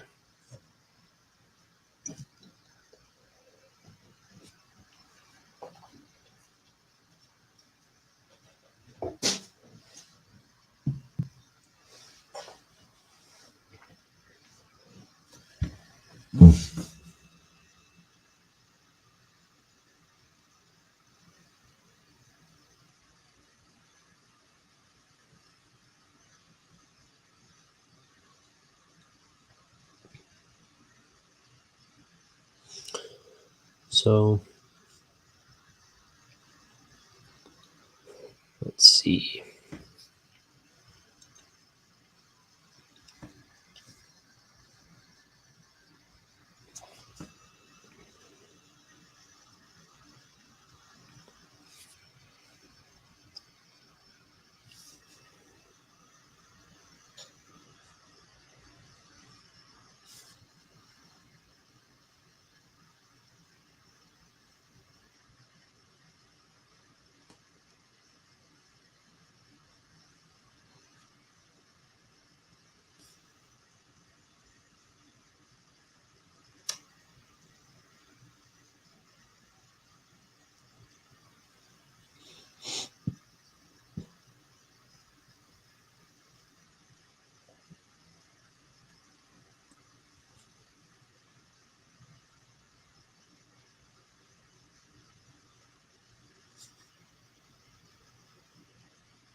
There's Petunia. So there's my characters now.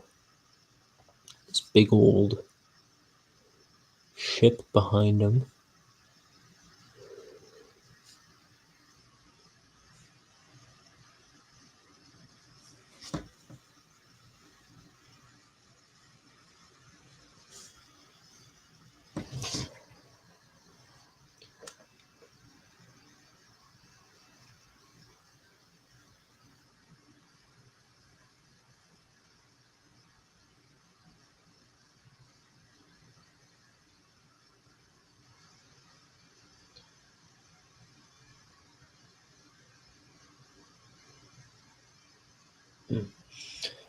Sorry, I was just looking something up. I was about to use something in a sentence, and then I realized I didn't know what the thing was well enough to use it in a sentence. So I tried to look it up, and I didn't understand what I was reading fast enough, so I won't use it.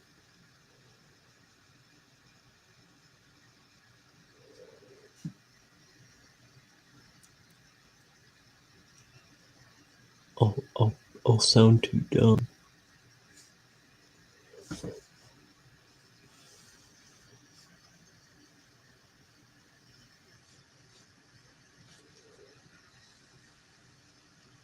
I'm afraid of sounding dumb.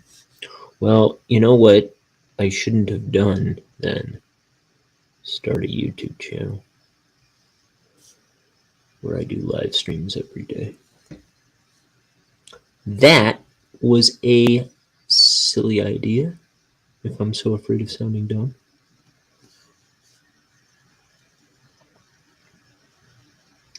because I almost certainly make myself sound dumb on a daily basis. Right here. Whether I realize it or not.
Okay.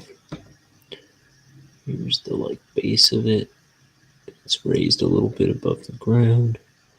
So there's a shadow.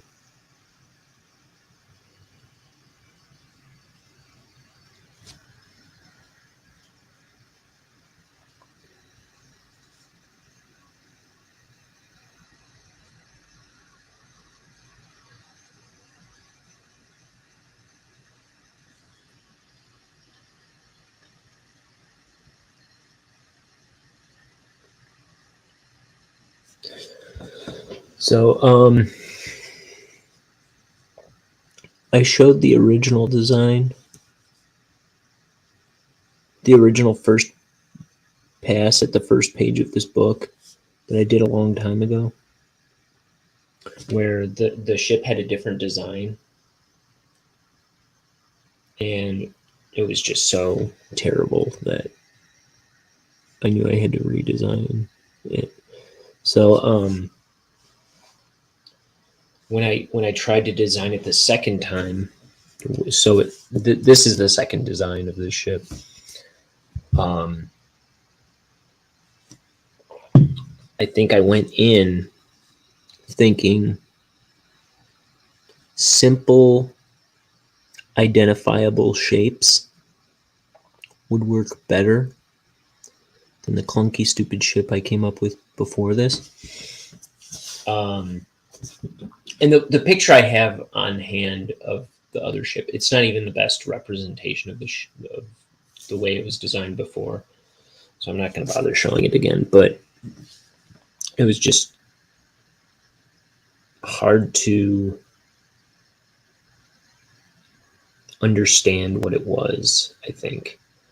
Here you kind of see what you're looking at when, I think. So I just kind of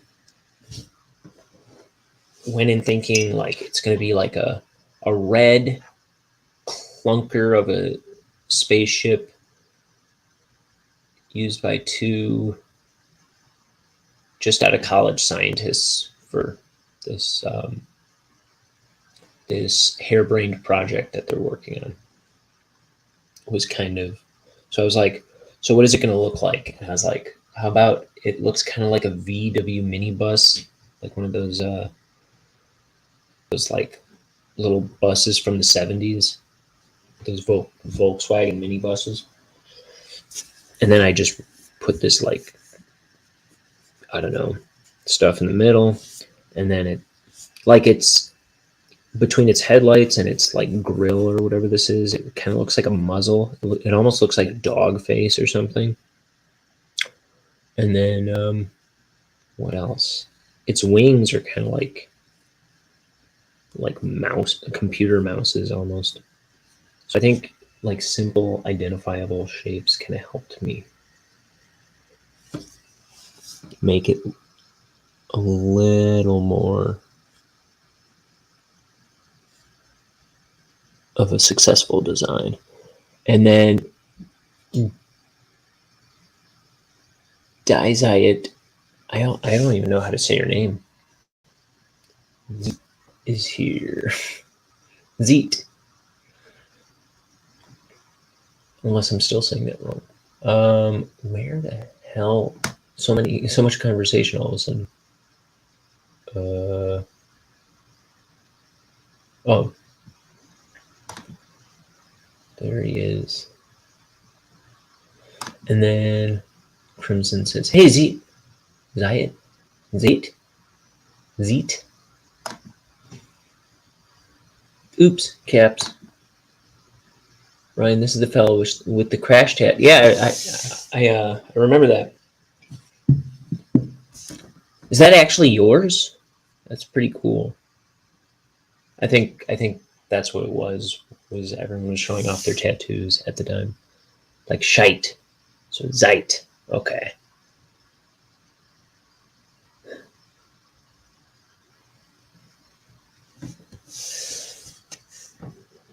Yeah. On now, Crimson, is that your Discord? That's yours, right? Do I have that book nearby? Which book? Site would appreciate it. I don't know. What book? Oh, yeah. I know what you're talking about. That is right.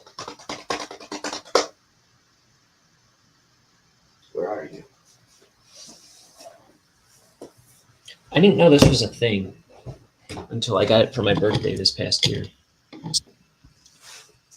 The Crash Bandicoot files. And there's not much in the way of reading in this, but it's just a bunch of old Crash drawings when they were kind of like starting the look of the like starting to plan the look of the game. Let me see if I can. Oh, you've got that book. Okay. It's pretty cool. Private Island, Beach Mind.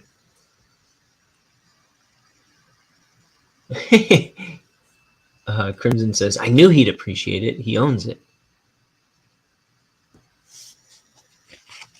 And the thing is, I got to order this because I hope Liam's not watching. His birthday's in a couple days, and he's the biggest Crash fan I know. And I don't think he knows this exists. And it's going to be a nice surprise, so I got to order that today.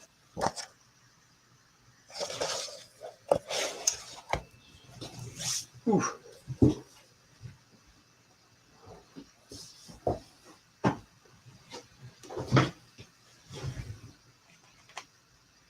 I never showed it to him because I'm planning on getting it for him. Here we are. Turn the light back on me.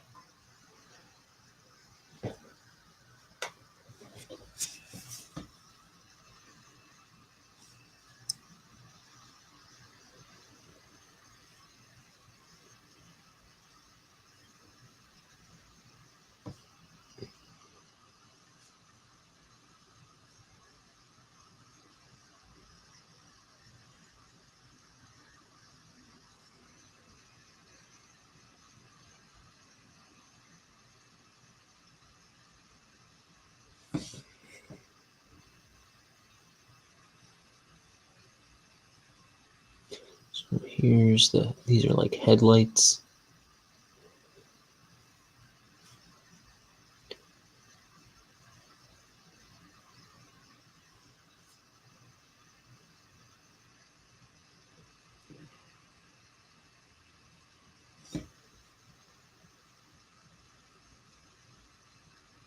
Dang it.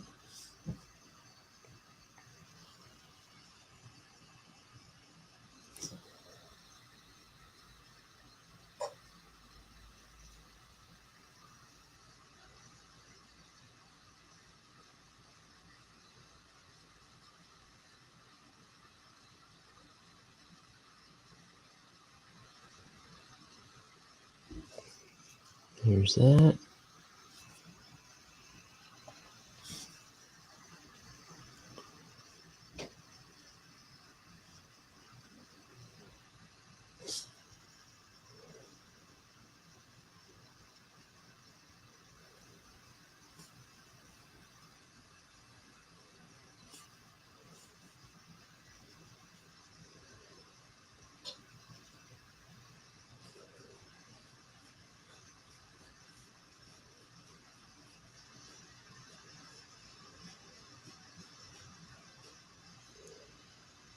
Let's see.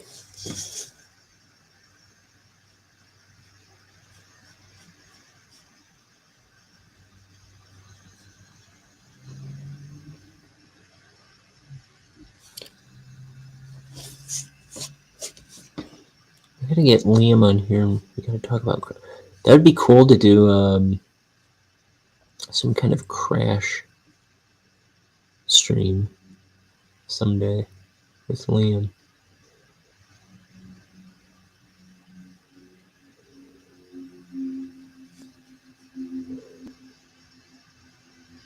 I don't always play video games, but when I do, it's probably Crash Bandicoot.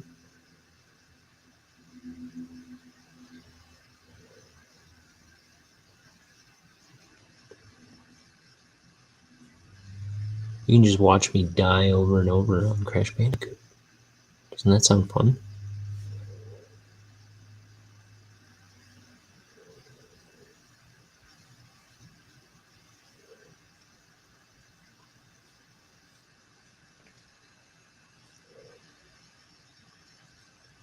And then me and my buddy, we beat that new Ninja Turtles game. I think that's on Steam. No, we played it on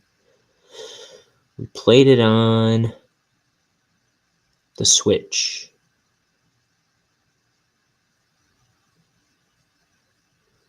There's a new Teenage Mutant Ninja Turtles game called Shredder's Revenge, and we beat that.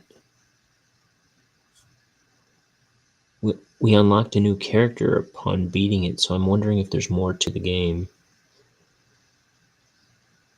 than we saw. I mean, there's gotta be.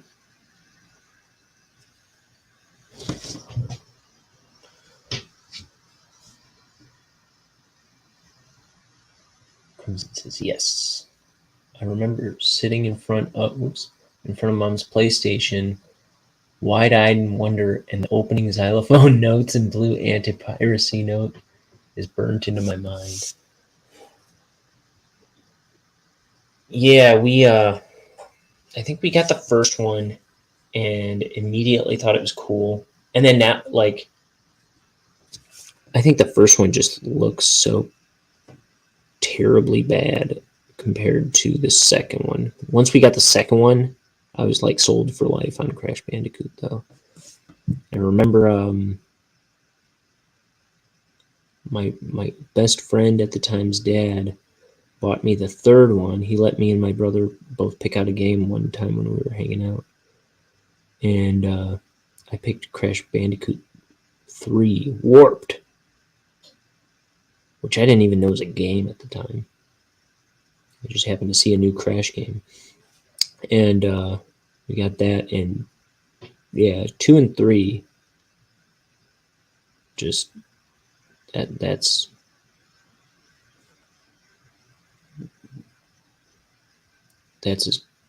about as good as video games get for me.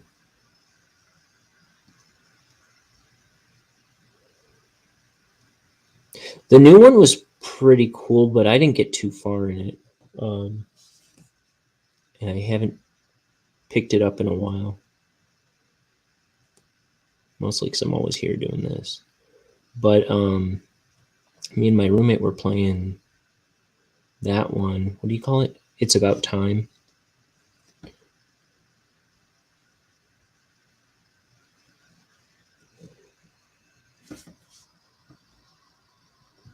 Bandicoots are Aussie animals. Yeah, that's right. Surprised I've not played it, but I never have. There's a lot to the new one. It's it's really involved. It's like really in depth. I feel like it would take forever to beat it 110% or whatever. Crash Bandicoot always went beyond 100% that you had to beat it.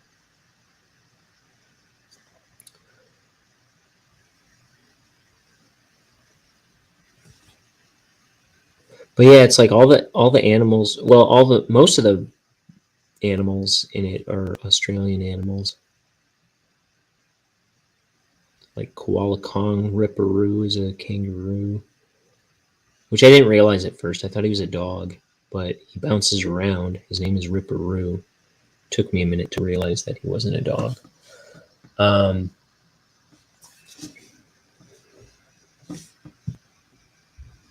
Tiny the tiger is a tiger. Are tigers natural out there? Because I think he's a Tasmanian tiger. That's what he is.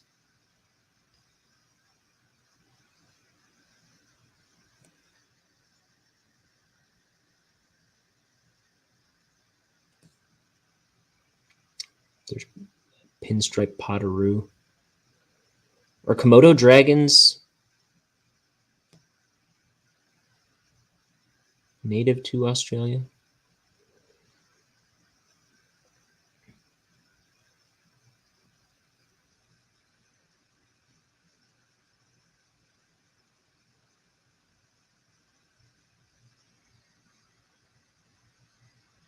And my parents insist that they knew. So Cortex, the bad guy with the big head, he's voiced by this guy Clancy Brown, who's an actor, who was in what Highlander or Highlander 2? I forget. I don't know. I don't watch movies. I know he's in Flubber. I remember him being in Flubber. But he's also Mr. Krabs on SpongeBob. He was in that Coen Brothers movie, Hail Caesar. But he's all over the place. He's actually a huge actor, Clancy Brown. And he voices Cortex. My parents swear they knew him when he was a bartender in Chicago. And I understand he is from Ohio. I listened to a big, long interview with him talking about him starting up his career. And he never mentioned being a bartender in Chicago. But yeah, my parents swear they knew him like in the years before I was born. And they really liked him and got along with him. And he would let them stay after hours and stuff while he cleaned up, and like he'd have to like disappear for a while to like be in some place because he was kind of an acting student, and they remember he got some big gig and was going out to Hollywood, they claim, and then they kind of stopped seeing him.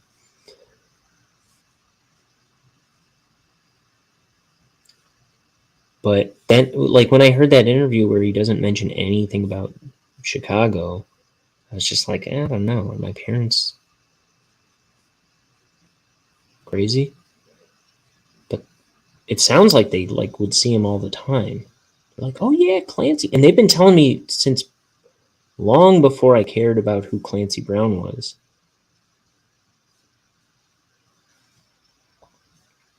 Like long before SpongeBob, long before Crash Bandicoot was a thing in our house.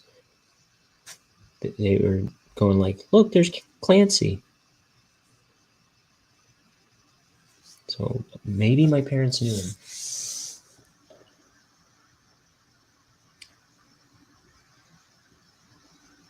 He said Tasmanian devils we have. I think some Komodos are up north, but not 100% sure.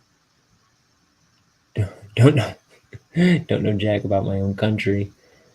He was Corrigan in Highlander when he was in, or Andy was in Detroit because I think he was also in Star Trek too, but don't quote me.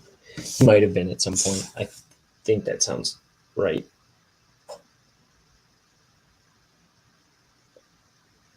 Yeah, he was Colonel Zim. I heard in something which might be Star Trek, because Jonan Vasquez, I remember, said at one point that when he first met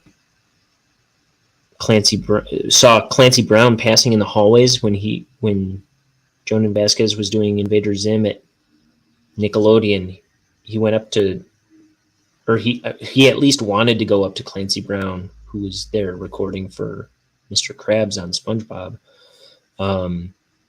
He wanted to tell him, like, "Hey man, I named my character after your character and whatever." Colonel Zim was partly the inspiration for the name of Invader Zim, I guess. That was a Clancy Brown character. That's all I know about that.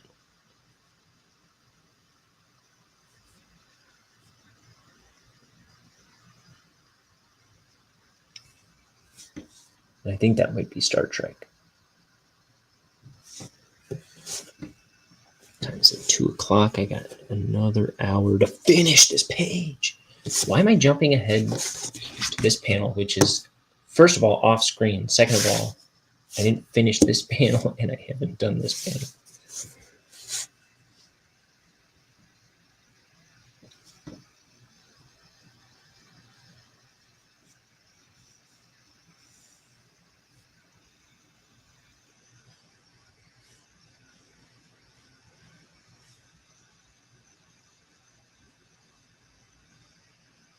I know Jonan Vasquez was is a bit of a Star Trek guy, so I'm pretty sure you're right there.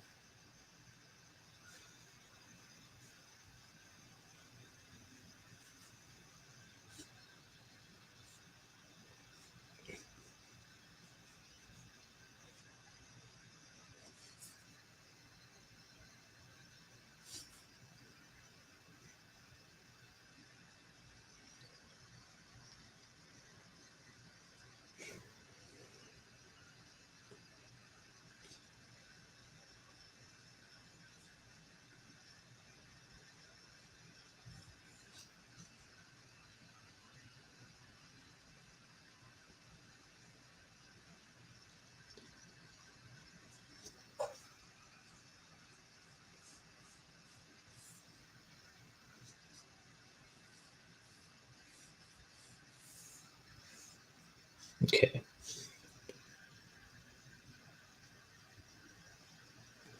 Just throw some rocks in this desert.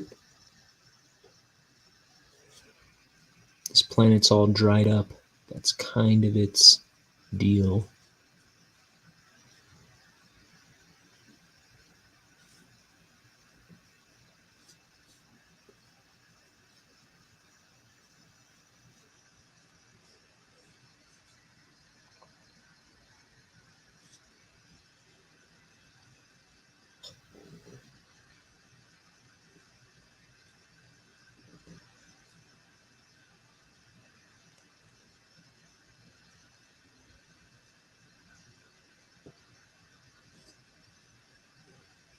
Okay. Moving on. Bonehead reaches into his cranium.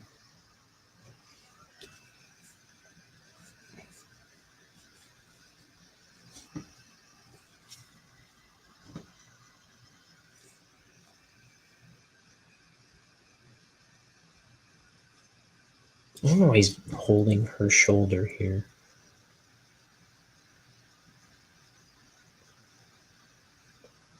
I feel like that's a little unnecessary. It just feels a little jarring.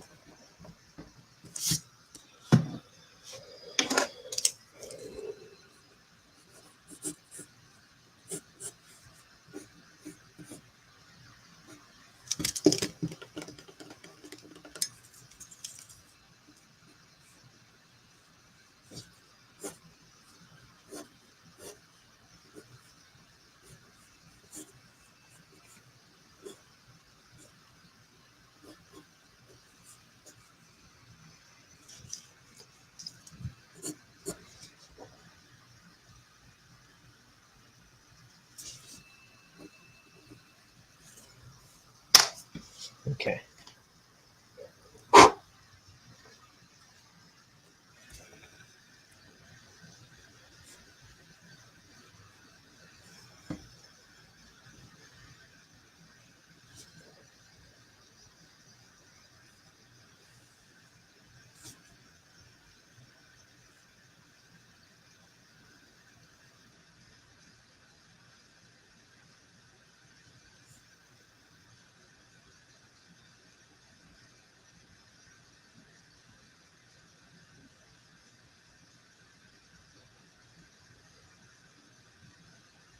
There's his eye.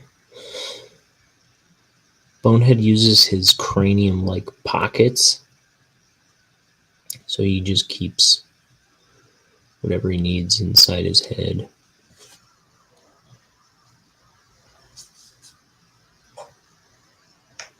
I think he actually uses a pocket at one point.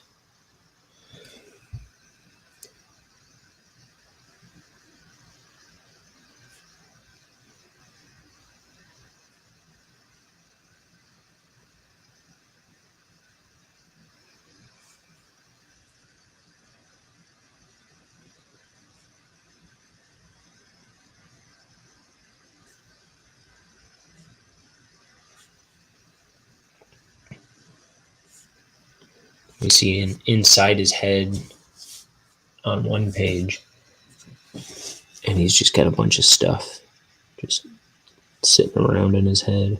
He's got like coins and paper clips, and there's a hammer inside his head, and we see him pull out a screwdriver at one point.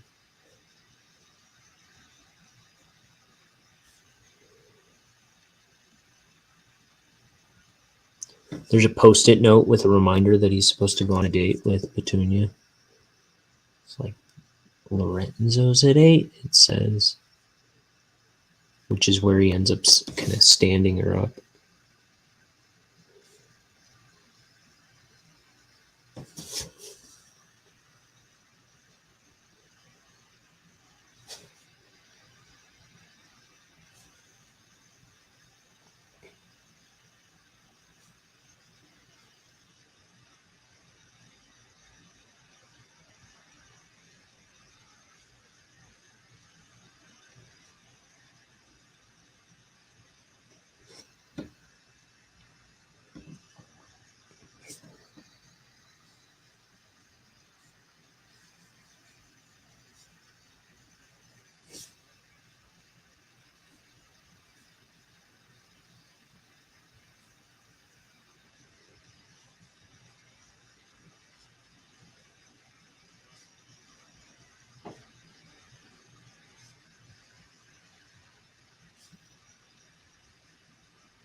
Here's that. I'm going to beef up this outline a little bit too, so it kind of stands out. Separates it from the background a tad.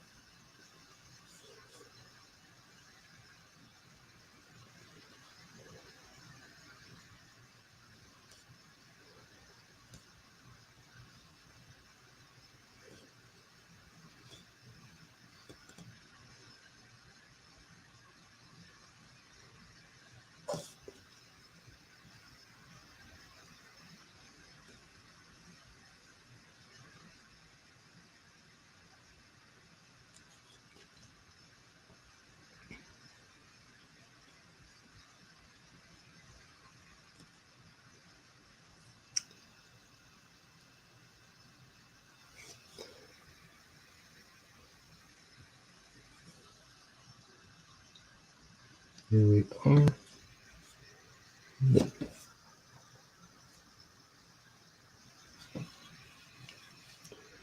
The wing. There's something on the wing.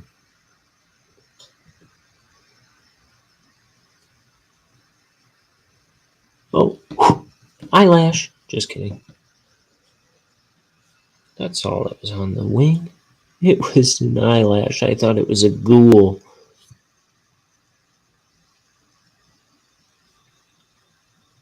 I don't know why I always jump to ghouls.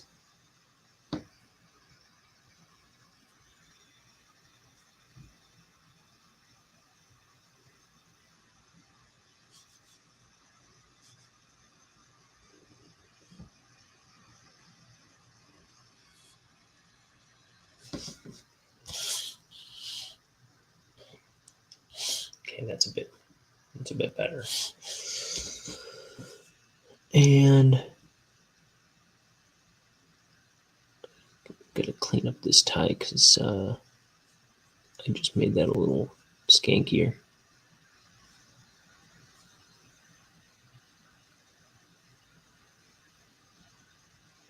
Yeah, my brush is getting frazzled.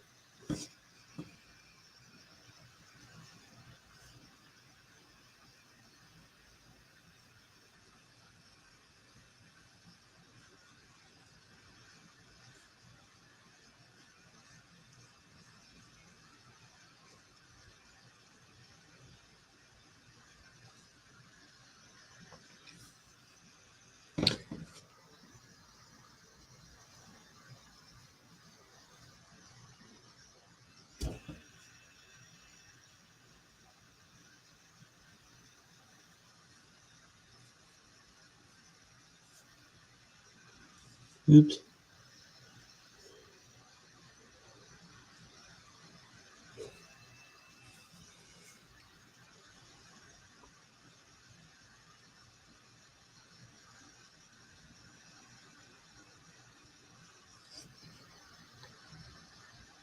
I'm gonna pull this camera out a tad because I'm starting to sword fight it. I'm starting to fence with it with my brush.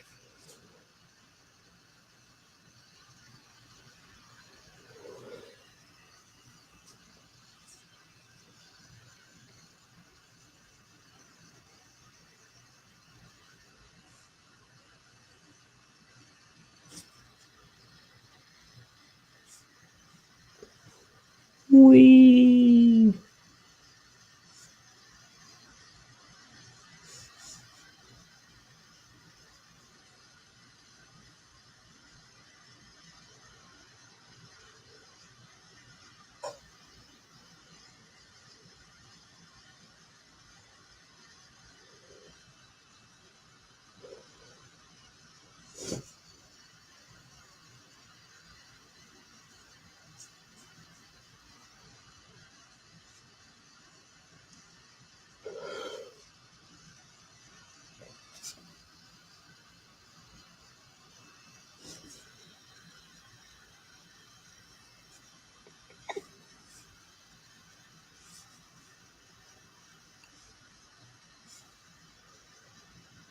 Here's that. Waka waka.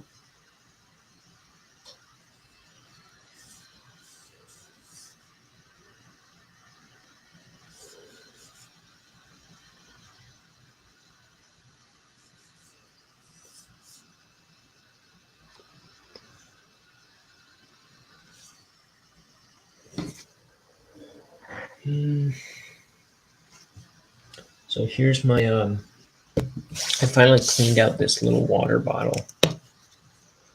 I think I'm gonna rinse all this ink off it.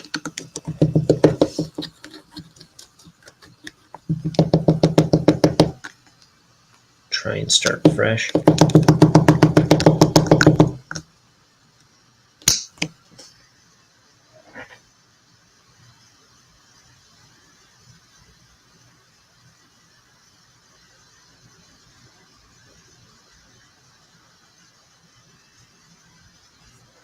Kind of refashioning the point in my mouth, which is gross because I'm pretty sure there's still ink all over this brush, even though I just ran it through water.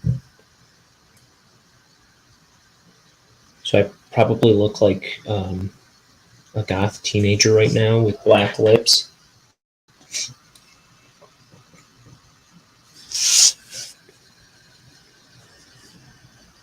But, you know, these are the risks you take as an artist.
I've always only drawn Petunia in her little waitress uniform before, and I've gotten to draw her in a couple different outfits in this. Some of them were just for one panel in that memory scene where we see all kinds of memories of Boneheads, but also I get to draw her in this dress a lot in this book. And I think it looks really cute, and it's fun to draw.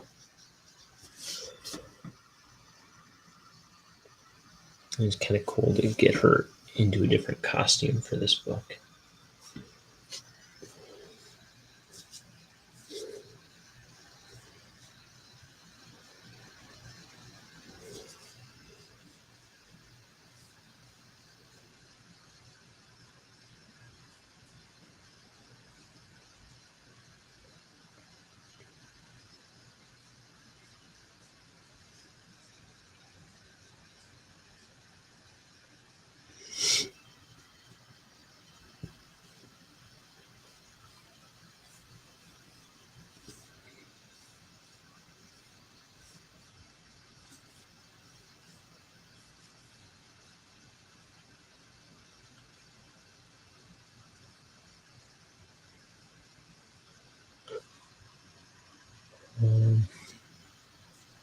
Let's see. It's the cracked land of planet Montana.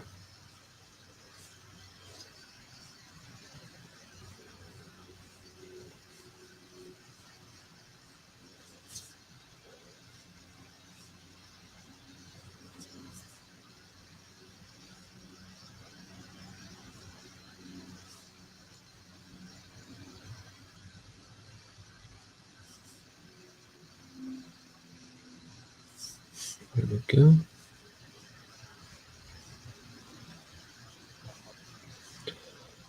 This planet is on the brink of extinction because it's drying up. It's perpetually drying up.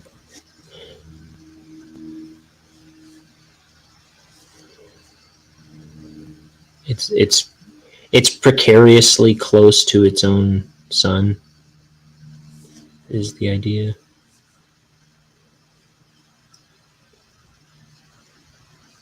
I forget how I explain it in the like life flourished on it, but it couldn't be sustained with how close it is to their sun. Something like that.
This should not be a test tube. Oh, more residual mistakes from. Let me make sure.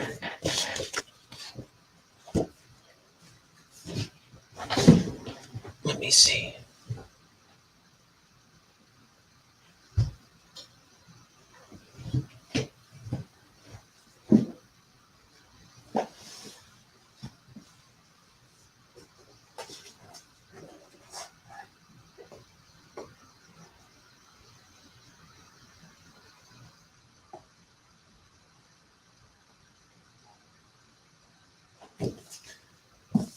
It should not be a test tube because they get.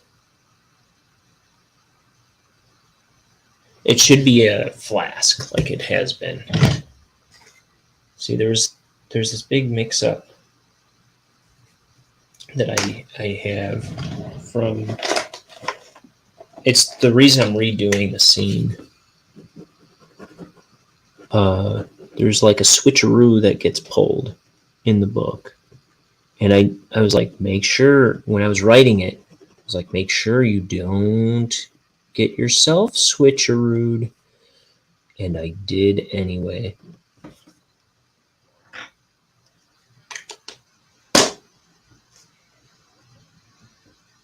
Let me pencil this out.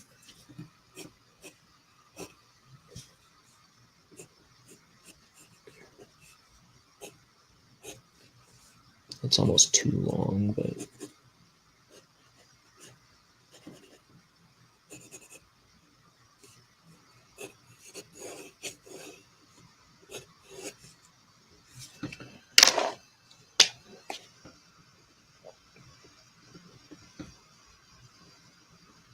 glad I thought of it before I got too far.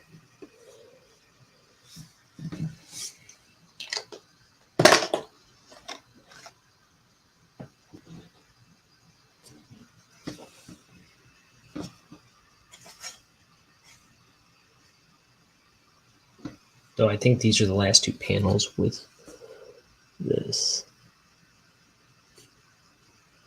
There we go.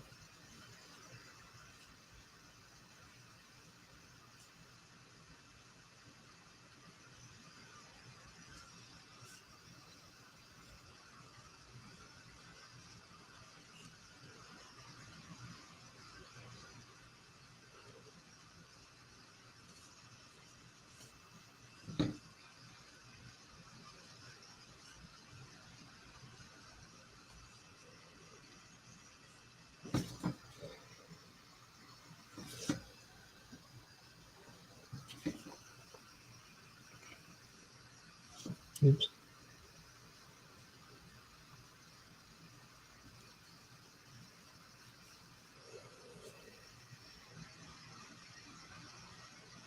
Oh, it's not that high anymore. Man, it's like I didn't make this stuff up.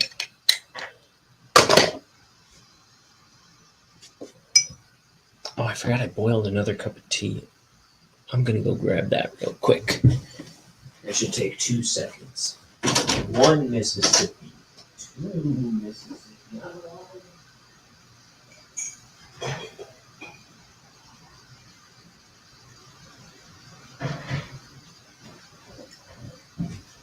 Okay, I'm back. Oh, fresh tea.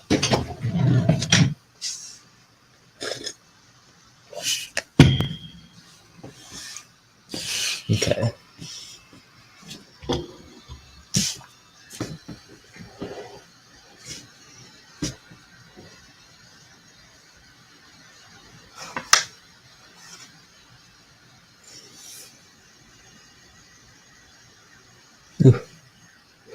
Wow. That just... I need this brush to be a little more cooperative.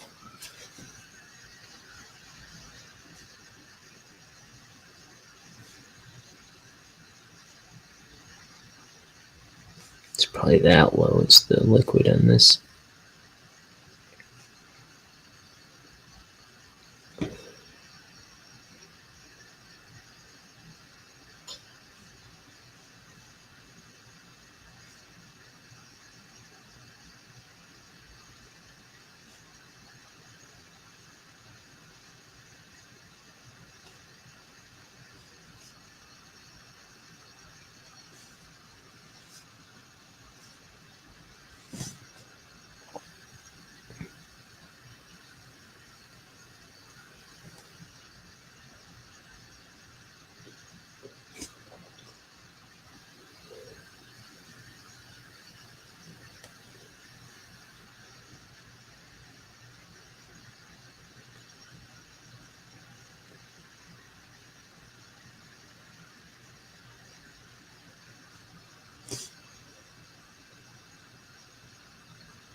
So my new niece was born yesterday. Her name is Juniper,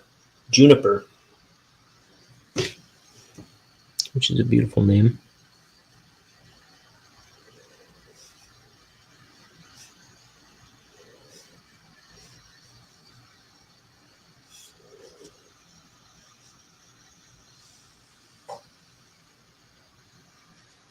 Yeah, I like it.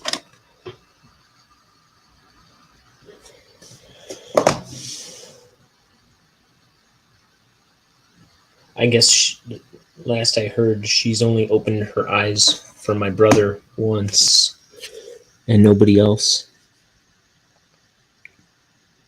So my sister-in-law is saying she's already a daddy's girl.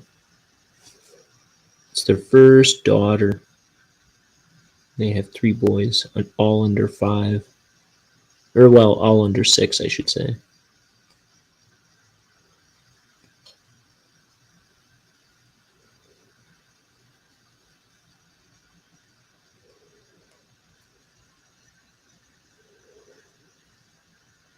And my brother's only 25. That's a lot of kids. We have me and my siblings, there's 7 of us. But I'm the oldest, and I wasn't born until my dad was 26. My brother Jimmy beat my dad by 4 kids. And then his my sister-in-law, she's 23, I believe.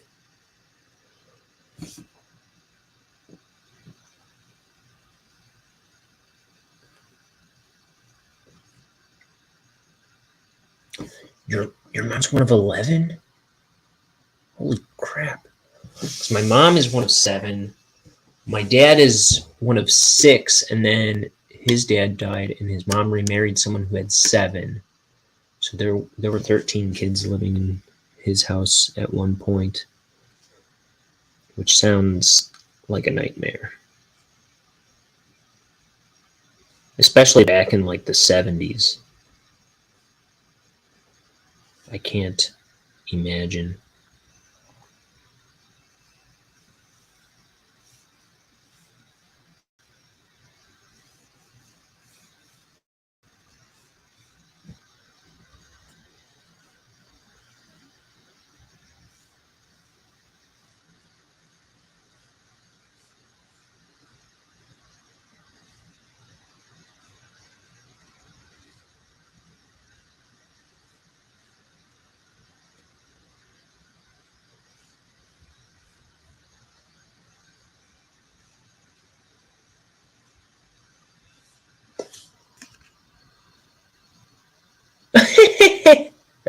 I won't put up that comment. Gma kept busy, huh?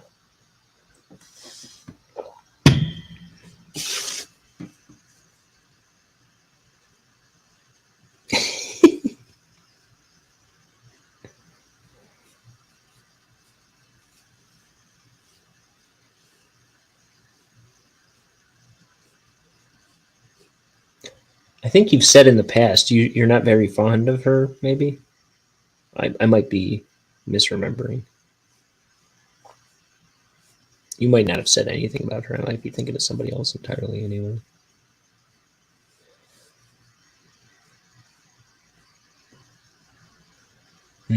Oh, it's true.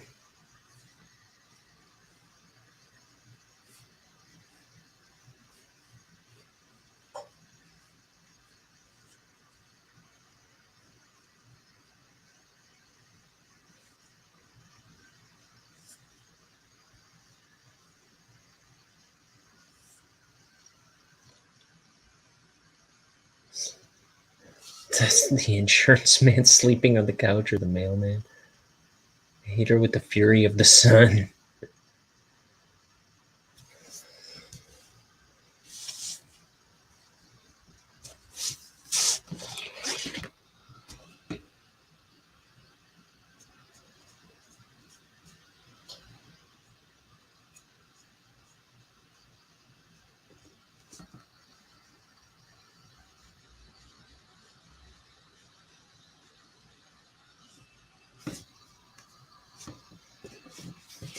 Dang.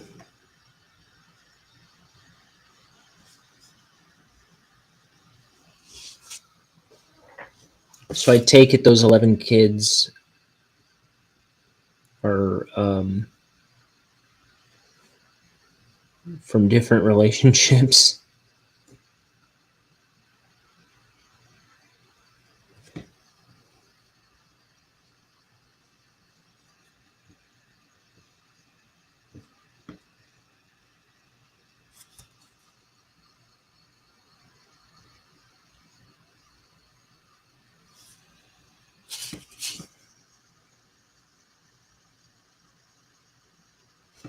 Time is it?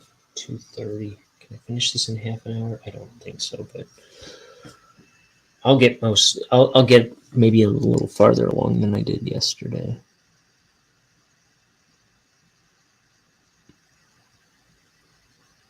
I think I got just under half of my page done yesterday before I had to go. And I'm a little more than halfway done today.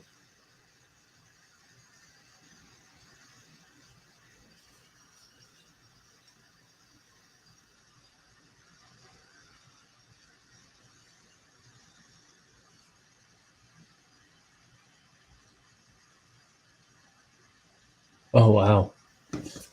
No one really knows but her. But Grandpa was always away for work or in the war, and she was always knocked up. They all looked like her, but none looked like Grandpa. Poor Grandpa. Slaving away over a hot war. And that's the thanks he gets.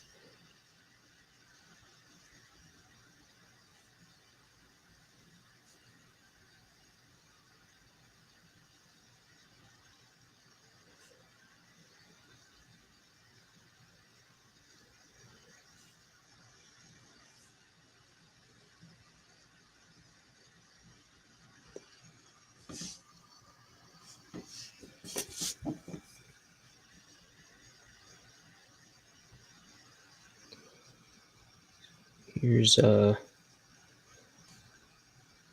Billy's glassy bug eyes.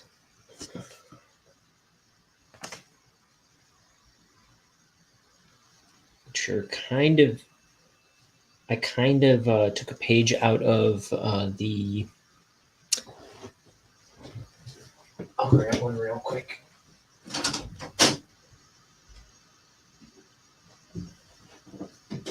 There's these Invader Zim comic books that started coming out a couple of years ago. He said, not a nice person. Oh, wait. She did him dirty big time. Not a nice person at all. Nor are most of that side of the family. So there's these Invader Zim comic books that started coming out a few years ago. I think they're done now. But I always liked that. Let me see.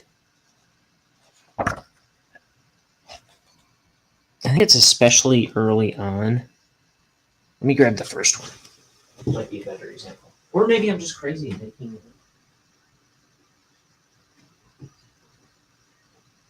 Oh, yeah. See, I liked the overlapping circles that they did in the comic of light on his glassy eyes. Like after a while, they just start kind of representing it like that more and more. But at least right there, that was kind of the inspiration for how I was handling his eyes. Not that I'm quite doing it that involved, but that I kind of kept that in the back of my mind, and then also Bigfoot Bill by Doug TenNapel. They have 2 editions of it, so grab that one. Yeah, Beta Zim. Gur is wonderful. I thought for a while, I didn't know how to turn him in space, and I tried to I was like, he looks kind of like Gur shaped. I know he's got the peak kind of like Zim has, but I I started giving him a jaw so he could talk, because originally I didn't draw him with a jaw at all. He just had the teeth sticking out. But I couldn't make him talk that way, and his head was kind of a mystery to me. And I think I was kind of trying to reference Gur drawings, like when I was trying to make his mouth movable. That's what it was. When I was trying to figure out how his mouth would work, I was looking at pictures of Gur a lot for a while, and then unfortunately they weren't very helpful.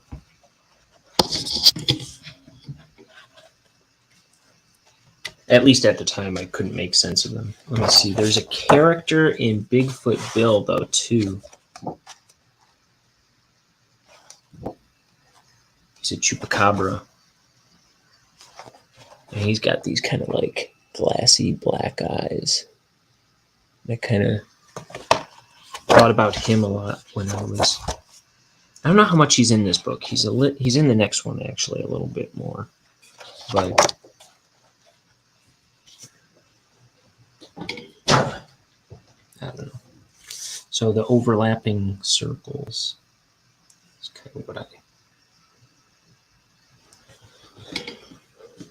went with for his eyes. This might not be the best representation of that even, but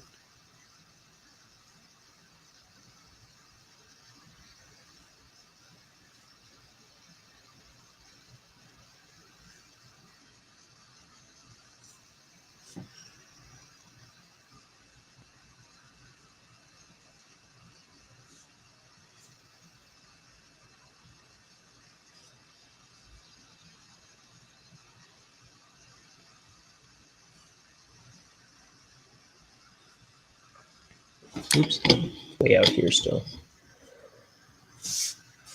Invader Zim was a big influence on me. And then looking into Jonan Vasquez beyond that, those were the first comics I ever got into, was Jonan Vasquez's Johnny the Homicidal Maniac, and I Feel Sick, and Squee, which are all like related characters. They're all from the Johnny the Homicidal Maniac comic originally, and then Squee, his the little neighbor boy who's terrified of Johnny. He got his own 4-book set that came out. And then I Feel Sick is about a girl Johnny dated in one book named Devi. And I really like that. That one's in full color. And it's a really cool book. It's just about how it's kind of like a bunch of flashbacks into her terrible life.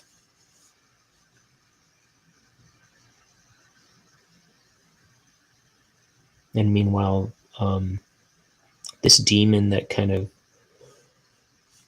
has messed Johnny up in Johnny the Homicidal Maniac, it's kind of like coming for her in a way. And there's a bit of that in Squee, too.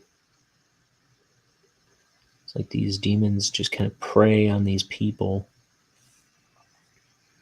try to take over their lives or whatever, make them evil and spill evil into the world or something.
Since this is a flask and not a test tube, I'm going to have it extend out to here.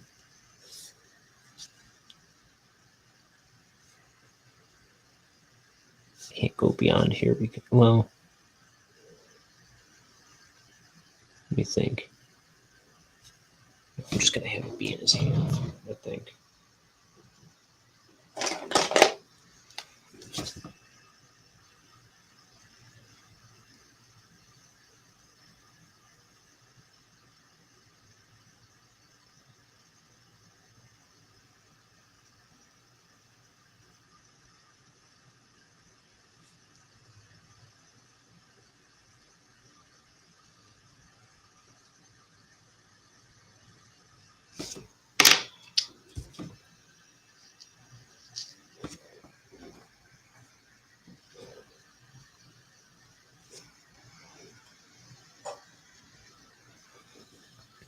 Hey.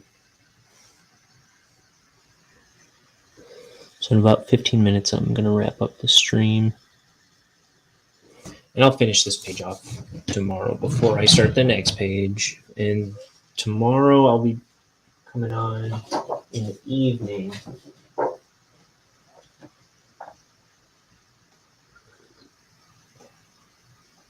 Let's see. Yeah, probably around 6 or 7 p.m. my time, which is Central American time. Not Central America. Central time here in the U.S. How about that?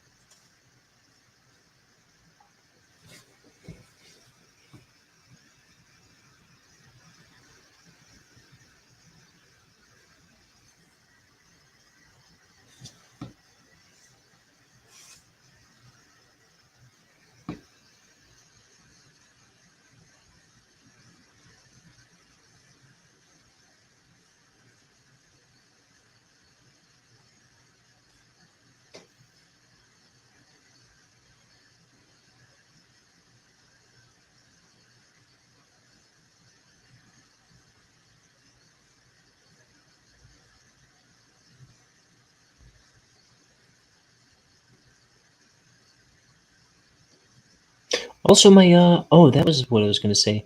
Also, one of my best friends had a baby the other day, on Saturday. No, she had the baby on Friday.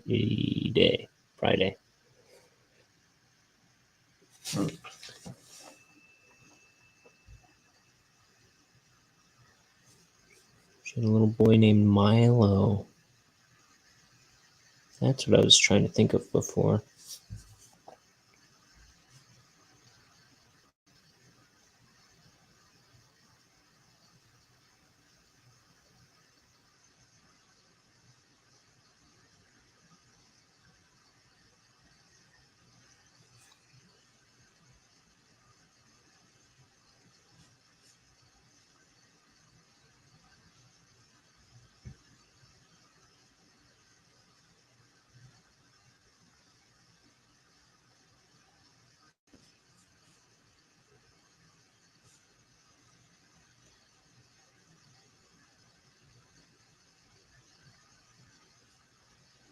Oh boy.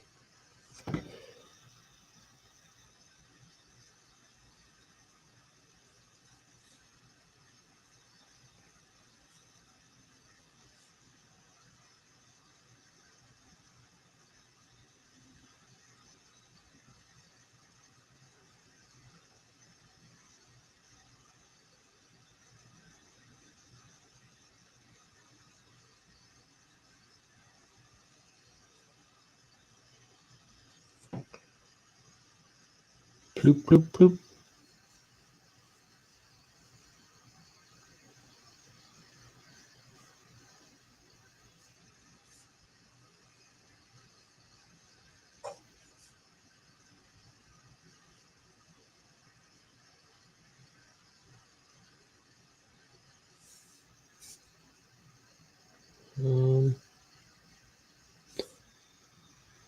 Oh, you're gonna head.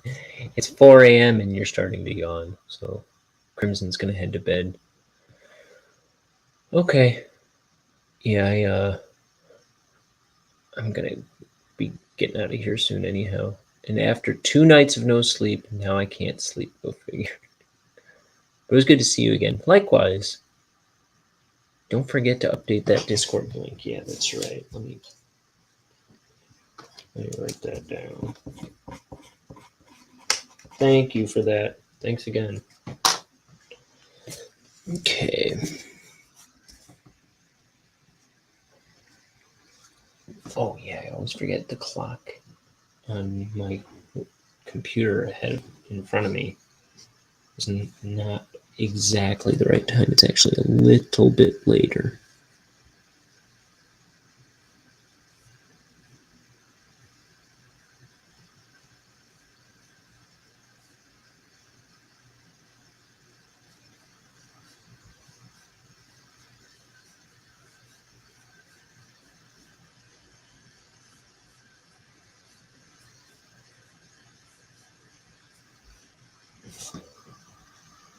And if you want to shoot me an invite, I will rejoin. Rejoin? Are you not there? Okay. Yeah, we'll do.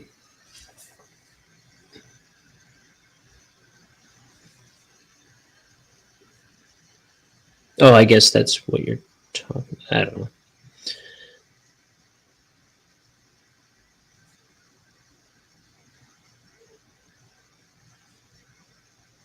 So it expired. I'll look into it.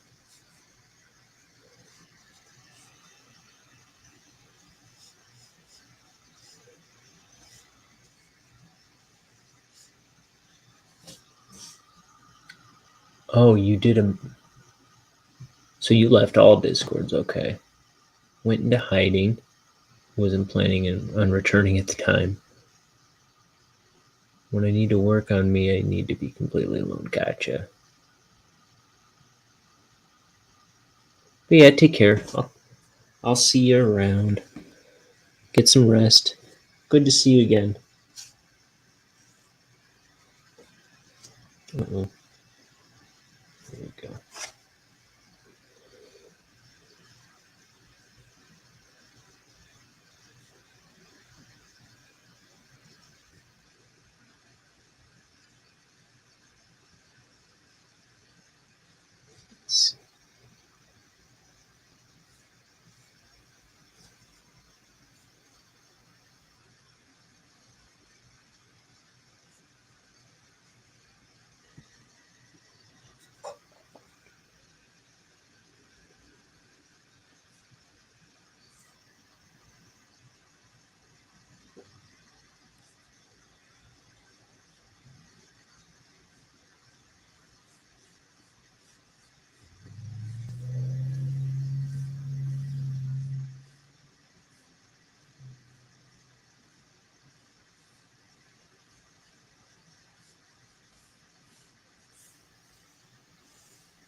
Desert lines.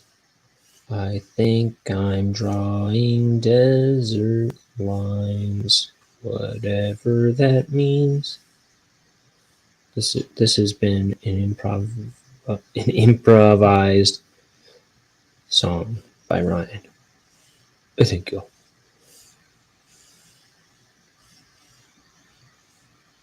Improvised. That was an improvised sentence. I'm getting better at this speaking thing.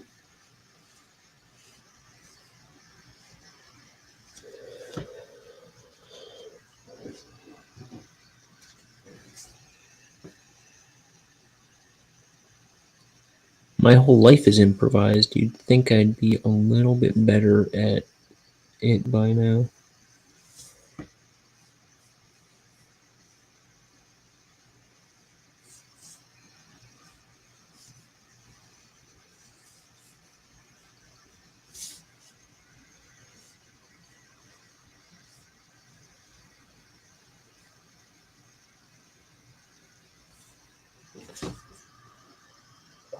So let's see.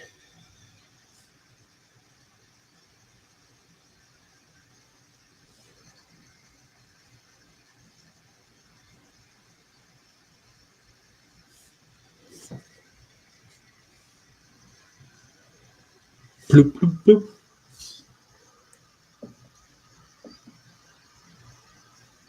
Let's see now.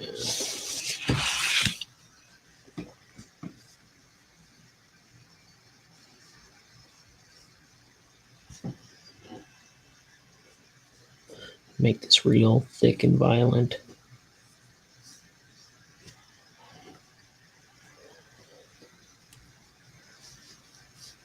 If I have any ink left, which I barely do. Okay.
Okay.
Oh, now it's time to go. Here we go. Watch us go. What if I don't want to go? But you do. Maybe so. But we're coming back next week. I can't wait until next week. Now it's time for us to say so long. Okay, I'll be back sooner than next week. I'll be back tomorrow. Tomorrow evening. Let me finish this lightning bolt.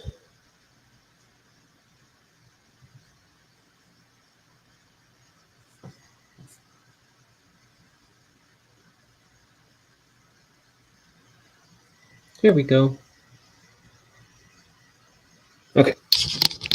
Well, this has been Ink the Book Show. I'm Ryan O'Connor, inking a book. And, where am I? All right. That's been the show for today. I got to get ready to leave this house. Probably going to try and eat something, wash my brush. I'm going to throw the link in the description on Twitch because I have to do it at the end of the show. I might fix that link right now if I can figure it out fast enough. But otherwise, I'll be back tomorrow. When I put the link in the description, check it out. It's got my social media. It's got cartoons. It's got merch. You can get t-shirts with my drawings on them, with Ink the Book Show plastered on it. So check that out if you care to. Some of that stuff. Like I say, there's a Bonehead cartoon. So if you want to get a better idea of what Bonehead is about, it's not the same story as the book, but it's a 16-minute cartoon I made about Bonehead and many of the characters in Bonehead. All right. Other than that, I'll see you tomorrow. Goodbye, everybody. Don't swim. Don't go swimming unless it's been half an hour since you've eaten. Just remember,